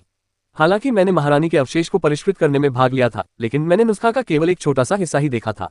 मुझे वास्तव में अवशेष में कोई समस्या नहीं दिखी। जिस सोन परिवार से वह लंबे माथे वाला बुजुर्ग ताल्लुक रखता था, वह लिन परिवार की तुलना में कहीं अधिक कमजोर था। इसके अलावा अगर वह बुजुर्ग दोषी पाया जाता तो लिन परिवार आसानी से सोन परिवार को भी इसमें भागीदार मान सकता था। यह कोई मामूली बात नहीं होती। ये यून ने अनुमान लगाया था कि लंबे भौहों वाले बुजुर्ग को वास्तव में ज्यादा जानकारी नहीं थी। शेंतु परिवार के अधिकांश बुजुर्गों के साथ भी यही बात लागू होती थी, क्योंकि उन्हें भी इस मामले में कुछ भी पता नहीं था। आखिरकार बेहतर यही था कि कम लोगों को किसी बात की जानकारी हो ताकि मामले की गोपनीयता बनी रहे। बुढ़ापे के कारण दृष्टिहीनता का कारण बताकर एल्डर सोन ने इसे टाल दिया, तो इस जूनियर के पास इसके खिलाफ कहने के लिए कुछ भी नहीं है। लेकिन एल्डर सोन, आपको ये जानना चाहिए कि अभी जब ये जूनियर शेंतु परिवार पर सवाल उठाने के लिए अपनी जान जोखिम में डाल रहा था, तब मुझे दूसरों द्वारा नीचा देखा जा रहा था और मुझ पर शक किया जा रहा था। एल्डर सोन, आपने शेंतु परिवार का साथ दिया और अपने आप पर इतना भरोसा दिखाया कि मुझे एक बेहद प्रतिकूल स्थिति में धकेल दिया। अगर मुझे खुद को साबित करने का मौका नहीं मिलता या अत्यधिक दबाव के कारण मैं अच्छा प्रदर्शन नहीं कर पाता और बुरी ऊर्जा को निकालने में असफल हो जाता, तो मेरी मृत्यु कोई बड़ी बात नहीं होती, लेकिन शेंतु परिवार की योजना सफल हो जाती। कई वर्षों बाद जब मिस लिन की मृत्यु इसी कारण होती, तो संभव था कि लिन परिवार शेंतु परिवार में समा जाता। तब स्थिति अपरिवर्तनीय हो जाती। ये यून उदार स्वभाव का व्यक्ति नहीं था। ये यून अब भी उस लंबे माथे वाले बुजुर्ग को उसके कार्यों के लिए जिम्मेदार मानता था, भले ही उसे सच्चाई का पता न हो। हालांकि ये यून उस लंबे भौहों वाले बुजुर्ग को किसी भयानक स्थिति में नहीं डालना चाहता था, लेकिन उसे परेशान करना भी कोई बुरा विचार नहीं था। लंबे माथे वाले बुजुर्ग मन ही मन फूट फूट कर रोए। ये छोटा बदमाश तो आसानी से हार मानने वाला नहीं था। शेंतु परिवार के इतने बड़े बड़े लोगों के सामने भी वह इतना शांत रह सकता था, तो भला इतने दबाव में आकर उसका प्रदर्शन कैसे खराब हो सकता था। ये स्पष्ट रूप से ये यून द्वारा उसे धोखा देने की कोशिश थी। बेशक वह ये बात जोर से नहीं कह सकता था। वह समझदार था और ये यून के शब्दों का अंतर्निहित अर्थ जानता था। उन्होंने कहा, मैं मूर्ख था और लगभग एक गंभीर गलती कर बैठा था। छोटा दोस्त यून सही कह रहा है। केवल मेरी माफी काफी नहीं है। मैं लिन परिवार को संतोषजनक जवाब दूंगा। साथ ही मैं छोटे दोस्त यून को हर्जाना भी दूंगा। लंबी भौहों वाले बुजुर्ग को यून को भौतिक वस्तुओं से मुआवजा देने में कोई आपत्ति नहीं थी, क्योंकि यह युवक बहुत ही भयानक था। वह अभी बहुत छोटा था, फिर भी उसकी निर्जन स्वर तकनीक की प्रतिभा असाधारण स्तर तक पहुंच चुकी थी। इसके अलावा उसने अभी अभी अकेले ही शेंतु परिवार की साजिशों को नाकाम कर दिया था। कई शक्तिशाली हस्तियां उसके हाथों में आ गई थीं। शेंतु नानुतियन और हजार हाथों वाली दादी भी उसकी साजिशों के कारण लगभग मर ही गई थी। अगर वह इतनी कम उम्र में इतना प्रतिभाशाली था, तो बड़ा होकर वह और भी अधिक प्रतिभाशाली हो जाएगा। सोन परिवार ने शेंतु परिवार के साथ गठबंधन किया होगा, लेकिन ये केवल उनके आपसी हितों के कारण था। हालांकि वे आमतौर पर शेंतु परिवार का अनुसरण करते थे, लेकिन अगर वे शेंतु परिवार को किसी हमले का सामना करने में मदद करते तो यह एक हास्यास्पद बात होती। लॉन ब्रोड का मानना था कि यून भविष्य में बहुत कुछ हासिल करेगा, इसलिए उसे यून से दोस्ती करने का मौका पाकर खुशी हुई। लंबे माथे वाले बुजुर्ग की बातें सुनकर यून संतुष्ट हो गया। लाभ न लेना उसकी मूर्खता होती, और ये लाभ प्राप्त करना उसके लिए पूरी तरह से वैध भी था। मेरे प्यारे दोस्त यून, यह मामला तुम्हारी वजह से ही सुलझा है। लिन परिवार इतने सालों से तियान युआन जगत में कायम है। हमारे परिवार के नियम भी बहुत स्पष्ट हैं, जिनमें पुरस्कार और दंड भी साफ साफ लिखे हैं। बुरी ऊर्जा निकालने के बाद तुम थक गए होगे। जाओ आराम करो। कल सुबह जल्दी ज़ेड बैम्बू पीक पर मुझसे मिलने आना। कुलमाता लिन ने यून को एक सौहार्दपूर्ण मुस्कान दी। अचानक उन्हें कुछ सूझा और उन्होंने अपने बगल में बैठी लिन शिंटोग से कहा, शिंटोग तुम्हें भी आना चाहिए। हाँ, लिन शिंटोग ने हल्के से सिर हिलाया। जाने से पहले उसने ये यून को ध्यान से देखा। उसकी आंखों में एक अजीब सी चमक दिखाई दी। हालांकि उसने कहा था कि उसे ये यून पर विश्वास है, फिर भी लिन शिंटोग तब बेहद भावुक हो गई जब ये यून ने वास्तव में एक असंभव लगने वाले कार्य को पूरा करने में कामयाबी हासिल की। लिन शिंटोग ने देखा था कि रेत घड़ी में रेत की मात्रा कम होती जा रही थी, फिर भी ये यून अत्यंत शांत था। जब उसने बिना किसी हड़बड़ी के बुरी ऊर्जा को निकालकर उस निर्जन जानवर के शरीर में प्रवाहित किया और उसकी विषाक्तता को सिद्ध किया, तो उसके हृदय में एक विचित्र और अद्भुत भावना जागृत हुई। इसका मुख्य कारण ये था कि उसने इस युवक को विशाल जंगल से बाहर आते देखा था। उसने उसकी अविश्वसनीय विकास प्रक्रिया को देखा था, इसलिए यह विस्मयकारी भावना और भी प्रबल हो गई थी। धन्यवाद। लिन शिंटोग के होंठ धीरे से हिले जब कोमल और मधुर शब्द ये यून के कानों में पड़े। ये यून को उस युवती के फुसफुसाते शब्दों से अपने कानों में खुजली महसूस हुई। उन्होंने हल्की सी मुस्कान के साथ कहा, आपका भी धन्यवाद, आपने अपनी गरिमा और निर्दोषता को दांव पर लगाकर मुझ पर विश्वास किया। लिन शिंटोग ने कहा, मेरी गरिमा और निर्दोषता की तुलना आपके जीवन को दांव पर लगाने से नहीं की जा सकती। खैर, मेरे लिए तो इसकी तुलना नहीं की जा सकती, लेकिन मिस लिन के लिए यह बिल्कुल अलग बात है। ये यून जानती थी कि लिन शिंटोग जैसी बेदाग लड़की जीने के लिए कभी भी अपनी गरिमा का त्याग नहीं करेगी। लिन शिंटोग ने उसे हल्की सी मुस्कान दी और कुछ नहीं बोली। वह कुलमाता के साथ चुपचाप चली गई। उसकी सुंदर आकृति बांस के हरे भरे सागर में गायब हो गई। अध्याय 420 ज्वार भाटे कैसे बदलते हैं। मात्र देवी लिन के लिन शिंटोग के साथ चले जाने के बाद ये यून पर्वत की चोटी पर ही रहा और उसने इंद्रधनुषी रंग के युआन क्यूई बादल में मौजूद शुद्ध यांग क्यूई को अवशोषित किया। लिन परिवार के कुछ बुजुर्ग भी शुद्ध यांग नियमों का अभ्यास करते थे। वे भी युआनची बादल की लालसा रखते थे, हालांकि वे इस बादल के नीचे केवल लगभग 3 घंटे ही साधना कर सकते थे, जिससे उन्हें ज्यादा लाभ नहीं मिलता था। इन लोगों ने तो बस हार मान ली। छोटे मित्र यून, क्या तुम भी शुद्ध यांग साधना तकनीक का अभ्यास करते हो? लिन परिवार के एक बुजुर्ग ने देखा कि यून युआनची बादल के नीचे साधना कर रहा है, इसलिए वह पास आकर पूछा। दवा के परीक्षण सत्र के बाद लिन परिवार में ये यून का रुतबा तेजी से बढ़ गया था, इसलिए लिन परिवार के बड़े बुजुर्ग ये यून के प्रति अधिक विनम्र हो गए थे। हाँ, ये यून ने सिर हिलाया और लिन परिवार के बड़े बुजुर्ग मुस्कुराए। हम जैसे वीरान स्वर्ग के स्वामी को वास्तव में अपने युद्ध कौशल को निखारने की जरूरत नहीं है। शुद्ध यांग के नियम बहुत गहन हैं। वीरान स्वर्ग की तकनीक का अभ्यास करने में ही हमारा काफी समय लग जाता है। अगर किसी नियम का अभ्यास करना हो तो पंचतत्वीय नियमों जैसा कोई सरल नियम चुनना बेहतर होगा। उदाहरण के लिए अग्नि तत्वीय नियम काफी अच्छे हैं। युद्ध की दृष्टि से अग्नि तत्वीय नियम शुद्ध यांग नियमों के समान है। शक्ति में कमजोर होने के बावजूद अग्नि तत्वीय नियम सीखना कहीं अधिक आसान है। इस तुलना में अग्नि तत्वीय नियम कहीं बेहतर हैं। ये यून के प्रति उनकी अच्छी धारणा को देखते हुए लिन परिवार के इस बुजुर्ग ने उन्हें कुछ सलाह देना शुरू किया। उनके अनुसार युवा अक्सर अति महत्वाकांक्षी होते हैं। वे मार्शल आर्ट के बारे में बहुत भोले होते हैं और बिना सोचे समझे यिन यांग या अंतरिक्ष समय जैसे गहन और कठिन नियमों को चुन लेते हैं, जिसके कारण अंततः उन्हें कई भटकावों का सामना करना पड़ता है। वरिष्ठ की सलाह के लिए धन्यवाद, ये यून ने विनम्रता से कहा और फिर शुद्ध यांगची को आत्मसात करना जारी रखा। ये यून की हरकतें देखकर लिन परिवार का मुखिया अवाक रह गया। स्पष्ट था कि सामने खड़ा युवक उसकी बात नहीं सुन रहा था। शुद्ध यांग नियमों को चुनकर इस लड़के ने शायद मार्शल आर्ट के क्षेत्र में भी बहुत कुछ हासिल करना चाहा होगा। वह बहुत लालची था। उदाहरण के लिए शेंतु नानतियान और लिन शिंटोग, जो स्वर्ग के गौरवशाली बच्चे थे, उन्होंने भी दोनों पहलुओं में अत्यधिक निपुणता प्राप्त करने का प्रयास नहीं किया। यद्यपि उन्होंने निर्जन स्वर्ग तकनीक में काफी अच्छी उपलब्धियां हासिल की थीं, फिर भी वे दोनों अपने मार्शल मार्ग पर अधिक ध्यान केंद्रित करते थे। वे गहन मार्शल लॉ का अभ्यास करते हुए वीरान स्वर्ग तकनीक में जटिल सीलिंग तकनीक के अधिकांश भाग को सीखने से परहेज करेंगे। बूढ़े आदमी ने सिर हिलाया और चला गया। और इस समय तक ये यून इंद्रधनुषी युआन क्यूई बादल की शुद्ध यांग क्यूई का लगभग 1/3 हिस्सा पहले ही अवशोषित कर चुका था। यह अवशोषण दर युआन क्यूई बादल के क्षय दर के लगभग बराबर थी। ये यून ने यह एहतियात के तौर पर किया। उसने खास तौर पर बैंगनी क्रिस्टल का इस्तेमाल करके उस शुद्ध यांगची को सोख लिया जो बिखरने ही वाली थी। ऐसा करने से अगर कोई महान सम्राट भी युआनची के बादल को देखे तो उसे पता नहीं चलेगा कि बैंगनी क्रिस्टल ने जादुई तरीके से उसे सोख लिया है। इस समय ये यून का शरीर ऊर्जा से भरपूर था। महान महारानी के अवशेष में मौजूद शुद्ध यांगची कितनी भी कोमल क्यों न हो, ये यून के शरीर की भी अपनी सीमाएं थीं। शेष शुद्ध यांगची को बैंगनी क्रिस्टल के अंदर संग्रहित किया गया था। शुद्ध यांगची अत्यधिक संकुचित होने के कारण अब सुनहरी बूंदों में परिवर्तित हो गई थी। ये पिघले हुए सोने की तरह दिखती थी और अत्यंत शुद्ध थी। सुनहरी बूंदों को देखकर ये यून बेहद प्रसन्न हुआ। इनसे उसकी साधना का स्तर थोड़े ही समय में तेजी से बढ़ सकता था। ये यून काफी समय से युआन फाउंडेशन क्षेत्र के प्रारंभिक चरणों में ही अटका हुआ था। सुनहरी बूंदों के अलावा बैंगनी क्रिस्टल में 2 अन्य ऊर्जाएं भी मौजूद थीं। पहली चीज शुद्ध यांग आत्मा थी, जिसे ये यून ने फॉलन स्टार गेट में प्राप्त किया था। दूसरी बात थी अत्यंत ठंडी यिन ऊर्जा। जब शेंतु नानतियन ने ये यून को एक कोठरी में डाल दिया था, तब शेंतु नानतियन ने ये उनको जबरदस्ती 7 हानिकारक दिव्य यिन की गोली खिलाई थी। इस 7 विषैली दिव्य यिन गोली में अत्यंत ठंडी यिन ऊर्जा समाहित थी। यदि बैंगनी क्रिस्टल इसकी ऊर्जा को अवशोषित और संपीड़ित न करता तो ये यून की साधना नष्ट हो जाती। ये सोचते ही ये यून के होठों पर एक चंचल मुस्कान फैल गई। युवा स्वामी नानतियान से मिलने का समय आ गया था। शेन नानुतियान ने उस समय उसके साथ जैसा व्यवहार किया था, अब उसे भी उसी तरह से उसका सम्मान करना था। शुद्ध यांगची ऊर्जा को पूरी तरह से ग्रहण करने के बाद यही उनको जाने की कोई जल्दी नहीं थी। उसने लाल आंखों वाले भेड़िए द्वारा छोड़ी गई हड्डियों के ढेर पर एक नजर डाली और उन्हें एक तरफ रख दिया। बैंगनी क्रिस्टल की ऊर्जा दृष्टि से यही उनको पता था कि काली बुरी ऊर्जा अभी भी हड्डियों के बीच छिपी हुई है। काली गैस का सावधानीपूर्वक परीक्षण करने के बाद यही उनने महसूस किया कि लाल आंखों वाले भेड़िए की जीवन शक्ति और मांस को निगलने के बाद न केवल इसमें गिरावट के कोई संकेत नहीं थे, बल्कि यह वास्तव में और भी मजबूत हो गई थी। बेशक लाल आंखों वाला भेड़िया बहुत कमजोर था, इसलिए बुरी ऊर्जा उतनी अधिक शक्तिशाली नहीं हुई। हालांकि इस खोज ने यी यून को चिंतित कर दिया।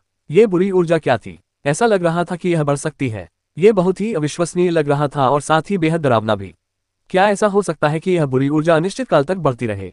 यह सोचकर यी यून ने अपना सिर हिलाया और इस विचार को खारिज कर दिया। यह असंभव था, क्योंकि शेंतु परिवार ने संभवतः महान महारानी के अवशेष को परिष्कृत करने के लिए आदिम वास्तविक आत्मा श्रेणी के खजानों का उपयोग सामग्री के रूप में किया था। उन्हें इससे अधिक मूल्यवान सामग्री नहीं मिल पाती। इन परिस्थितियों में महान महारानी के अवशेष से उत्पन्न होने वाली बुरी ऊर्जा अनिश्चित काल तक नहीं बढ़ सकती थी। लेकिन अगर इसका इस्तेमाल शेंतु नानुतियान के खिलाफ किया जाता तो ये काफी होता। कालकोठरी की ओर बढ़ते हुए यी यून के होठों के कोनों पर एक मुस्कान फैल गई। ... लिन परिवार का तहखाना अपने आप में एक मजबूत किला था। ये कालकोठरी एक विशेष धातु से बनी थी। इस पर खुदे हुए जादुई शिलालेखों ने इसे अविनाशी बना दिया था। कालकोठरी में डाले गए लोगों की साधना का स्तर सीमित हो जाता था। यहाँ तक कि 10,000 दिव्य राजाओं जैसे शक्तिशाली व्यक्ति भी कालकोठरी में डाले जाने के बाद कुछ नहीं कर पाते थे। लिन परिवार के तहखाने में पहले एक राक्षसी व्यक्ति को कैद किया गया था, जिसने तियान युआन जगत में बहुत उपद्रव मचाया था। उसे उसकी मृत्यु तक कैद रखा गया था। कालकोठरी मृत्यु नरक शिखर पर स्थित थी, जो लिन परिवार के 18 प्रमुख शिखरों में से एक था। पर्वत की चोटी से हजारों मीटर लंबा एक मार्ग जाता था। कालकोठरी मार्ग के दूसरे छोर पर पर्वत के भीतर गहराई में स्थित थी। दरवाजा खोलें। मातृदेवी लिन द्वारा दिए गए वारंट की मदद से यून आसानी से कालकोठरी में प्रवेश कर गया। शेंतु नानुतियन और 1000 हाथों वाली दादी को एक बड़ी कोठरी में कैद कर दिया गया था। शेंतु नानुतियन के हाथ और पैर जंजीरों से बंधे हुए थे। यह दृश्य यी यून के लिए बहुत जाना पहचाना था। समय कैसे बदलता है। कुछ महीने पहले शेंतु नानुतियन ने यी यून को जंजीरों में बांधकर एक कोठरी में बंद कर दिया था। अब स्थिति पूरी तरह उलट गई थी। दुनिया वाकई अप्रत्याशित थी। शेंतु नानुतियन के बगल में 1000 हाथों वाली दादी जंजीरों से हवा में लटकी हुई थी। उनके बाल बिखरे हुए थे और वे एक भयंकर भूतनी जैसी लग रही थी। जब उन्होंने यी यून को प्रकट होते देखा तो वे तुरंत ही यून की ओर झपटी। टकरा जाना। जंजीरें कसती गईं और 1000 हाथों वाली दादी ने चाहे जितना भी संघर्ष किया, वही यून को पकड़ नहीं पाई। उसकी निगाहें ऐसी लग रही थीं मानो वही यून का मांस अपने मुंह से नोच कर लेना चाहती हो। छोटे कमीने, इस दिन को याद रखना, क्योंकि मैं ये सुनिश्चित करूंगा कि तुम जीते जी मर जाओ। 1000 हाथों वाली दादी यी यून से इतनी नफरत करती थी। आज जो कुछ भी हुआ वह सब यी यून की वजह से हुआ था। उस घृणास्पद और झुर्रियों वाले बूढ़े चेहरे को देखकर यी यून ने अपना सिर हिलाया। ऐसा लगता है कि तुमने अपनी शक्तियों के सील होने की वास्तविकता को स्वीकार नहीं किया है। अब तुम मुझे धमकी नहीं दे सकते। जैसे ही यी यून बोल रहा था, उसने अचानक अपना हाथ उठाया और बेरहमी से नीचे थप्पड़ मारा। पा! एक जोरदार थप्पड़ की आवाज के साथ 1000 हाथों वाली दादी दीवार से जोर से टकराई। उनका चेहरा सूखे काले खून से सना हुआ था, मानो उस पर कीचड़ लगा हो। हालांकि ये यी यून के प्रहार का परिणाम नहीं था। ये कुलमाता लिन और लिन परिवार के कुछ बुजुर्गों के संयुक्त हमले का नतीजा था। छोटे बदमाश! छी! ये यून ने अपनी अंतरस्थानिक अंगूठी से एक तौलिया निकाला और अपने हाथ से खून के काले धब्बे पोंछे, फिर तौलिया जमीन पर फेंक दिया। कितनी बार तुमने मुझे शाप दिया है? शायद 10 या 20 बार। मेरा स्वभाव तो वाकई अच्छा है कि मैं अब तक इसे सह पा रहा हूँ, बुढ़िया चुड़ैल। उद्धरण चिन्ह। जैसा कि यून ने कहा, उसने 1000 हाथों वाली दादी की दाहिनी आंख पर एक और बेरहमी से मुक्का मारा। ये यून को मुट्ठी के मांस से टकराने की अनुभूति से सुख मिला। 1000 हाथों वाली दादी ने ये यून को घूरते हुए दांत पीस लिए। वह बेहद क्रोधित थी, लेकिन ये यून का कुछ नहीं कर सकती थी। अपने पूरे जीवन में वह कभी इतनी कायर नहीं हुई थी कि एक चींटी जैसे दिखने वाले व्यक्ति द्वारा बेरहमी से पिटी जाए। यून! शेंतु नानुतियन ने यून को घूरते हुए कहा, यह मत भूलो कि कुछ दिनों में मैं यहाँ से निकल जाऊंगा। मेरे परिवार के बड़े बुजुर्ग महान महारानी के रहस्यमय क्षेत्र के बारे में जानकारी के बदले में मुझे छुड़ा लेंगे। आज तुमने मेरे साथ जैसा बर्ताव किया है, मैं उसे याद रखूंगा। हमें अपने व्यवहार में संयम बरतना चाहिए। मैं तुम्हें सलाह देता हूँ कि तुम खुद को एक जीवन रेखा दे दो। शेंतु नानुतियन चतुर था। वह जानता था कि अगर वह यून की निंदा करेगा तो उसे केवल शारीरिक पीड़ा ही सहनी पड़ेगी। एक बुद्धिमान व्यक्ति विपरीत परिस्थितियों में लड़ाई नहीं करता, इसलिए उसने लिन परिवार को छोड़ने की बात को एक धमकी के रूप में इस्तेमाल करते हुए यून को चेतावनी दी कि वह लापरवाही न करे। ये यून ने अपनी ठुड्डी सहलाते हुए सिर हिलाया। ये तो ठीक है, लेकिन आपके कहने के अनुसार मुझे अभी जो भी समय बचा है उसका सदुपयोग करना चाहिए। मुझे अपनी पूंजी वापस पाने के लिए आपका दुरुपयोग करना चाहिए। ये यून के बोलते ही उसने शेंतु नानुतियन को एक जोरदार थप्पड़ मारा। पा! ये यून की हथेली पूरी तरह से शेंतु नानुतियन के चेहरे से टकराए और थप्पड़ की आवाज के साथ ही शेंतु नानुतियन ने जोर से सांस ली और ये यून ने उसे हवा में उछाल दिया। वह बुरी तरह घायल था, इसलिए उसकी हालत बहुत खराब थी। उसकी साधना शक्ति कम हो चुकी थी और ये यून के थप्पड़ से शेंतु नानुतियन को ऐसा लगा जैसे उसके कान के पास हजारों ढोल बज रहे हों। वह जमीन पर गिर पड़ा और उल्टी करने लगा। उसकी आत्मा को लगी चोट जानलेवा थी। उसकी मानसिक ऊर्जा का थोड़ा सा भी उपयोग या किसी भी बाहरी शारीरिक हमले से उसकी चोटें और भी गंभीर हो जाती थी, जिससे उसे भयानक सिरदर्द होता था। तुम शेन तू नानतियान की आंखें लाल हो गईं और उसने यी यून को घूरते हुए कहा, मुझे तुमसे कोई शिकायत नहीं है, तुम मेरे साथ ऐसा व्यवहार क्यों कर रहे हो? शेन तू नानतियान अब कोई भी कठोर शब्द कहने की हिम्मत नहीं कर पा रहा था।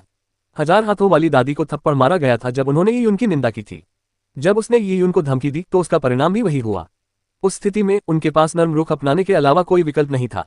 कोई शिकायत नहीं। यी यून के होठों पर एक व्यंग्यात्मक मुस्कान आ गई। यी यून के शब्दों ने शेन तू नानतियन को सोचने पर मजबूर कर दिया। क्या कोई दुश्मनी थी? काफी सोच विचार करने पर समझ आया कि यह बच्चा अपना चेहरा छिपाने के लिए मुखौटा क्यों पहने हुए था। इसके अलावा उसकी आवाज भी उसकी असली आवाज नहीं लग रही थी। वह स्पष्ट रूप से अपनी पहचान छिपाने की कोशिश कर रहा था। शेन तू नानतियान के मन में एक बेचैनी और आशंका पैदा हो गई। उसने यी यून की आंखों में देखा। यी यून का मुखौटा उसकी आंखों को पूरी तरह से नहीं ढक पा रहा था, लेकिन केवल आंखों से किसी व्यक्ति को पहचानना बहुत मुश्किल था। शेन तू नानतियान को केवल इतना महसूस हुआ कि यी यून की आंखें जानी पहचानी लग रही थीं। उसने उन्हें पहले कहाँ देखा था यह उसे याद नहीं आ रहा था।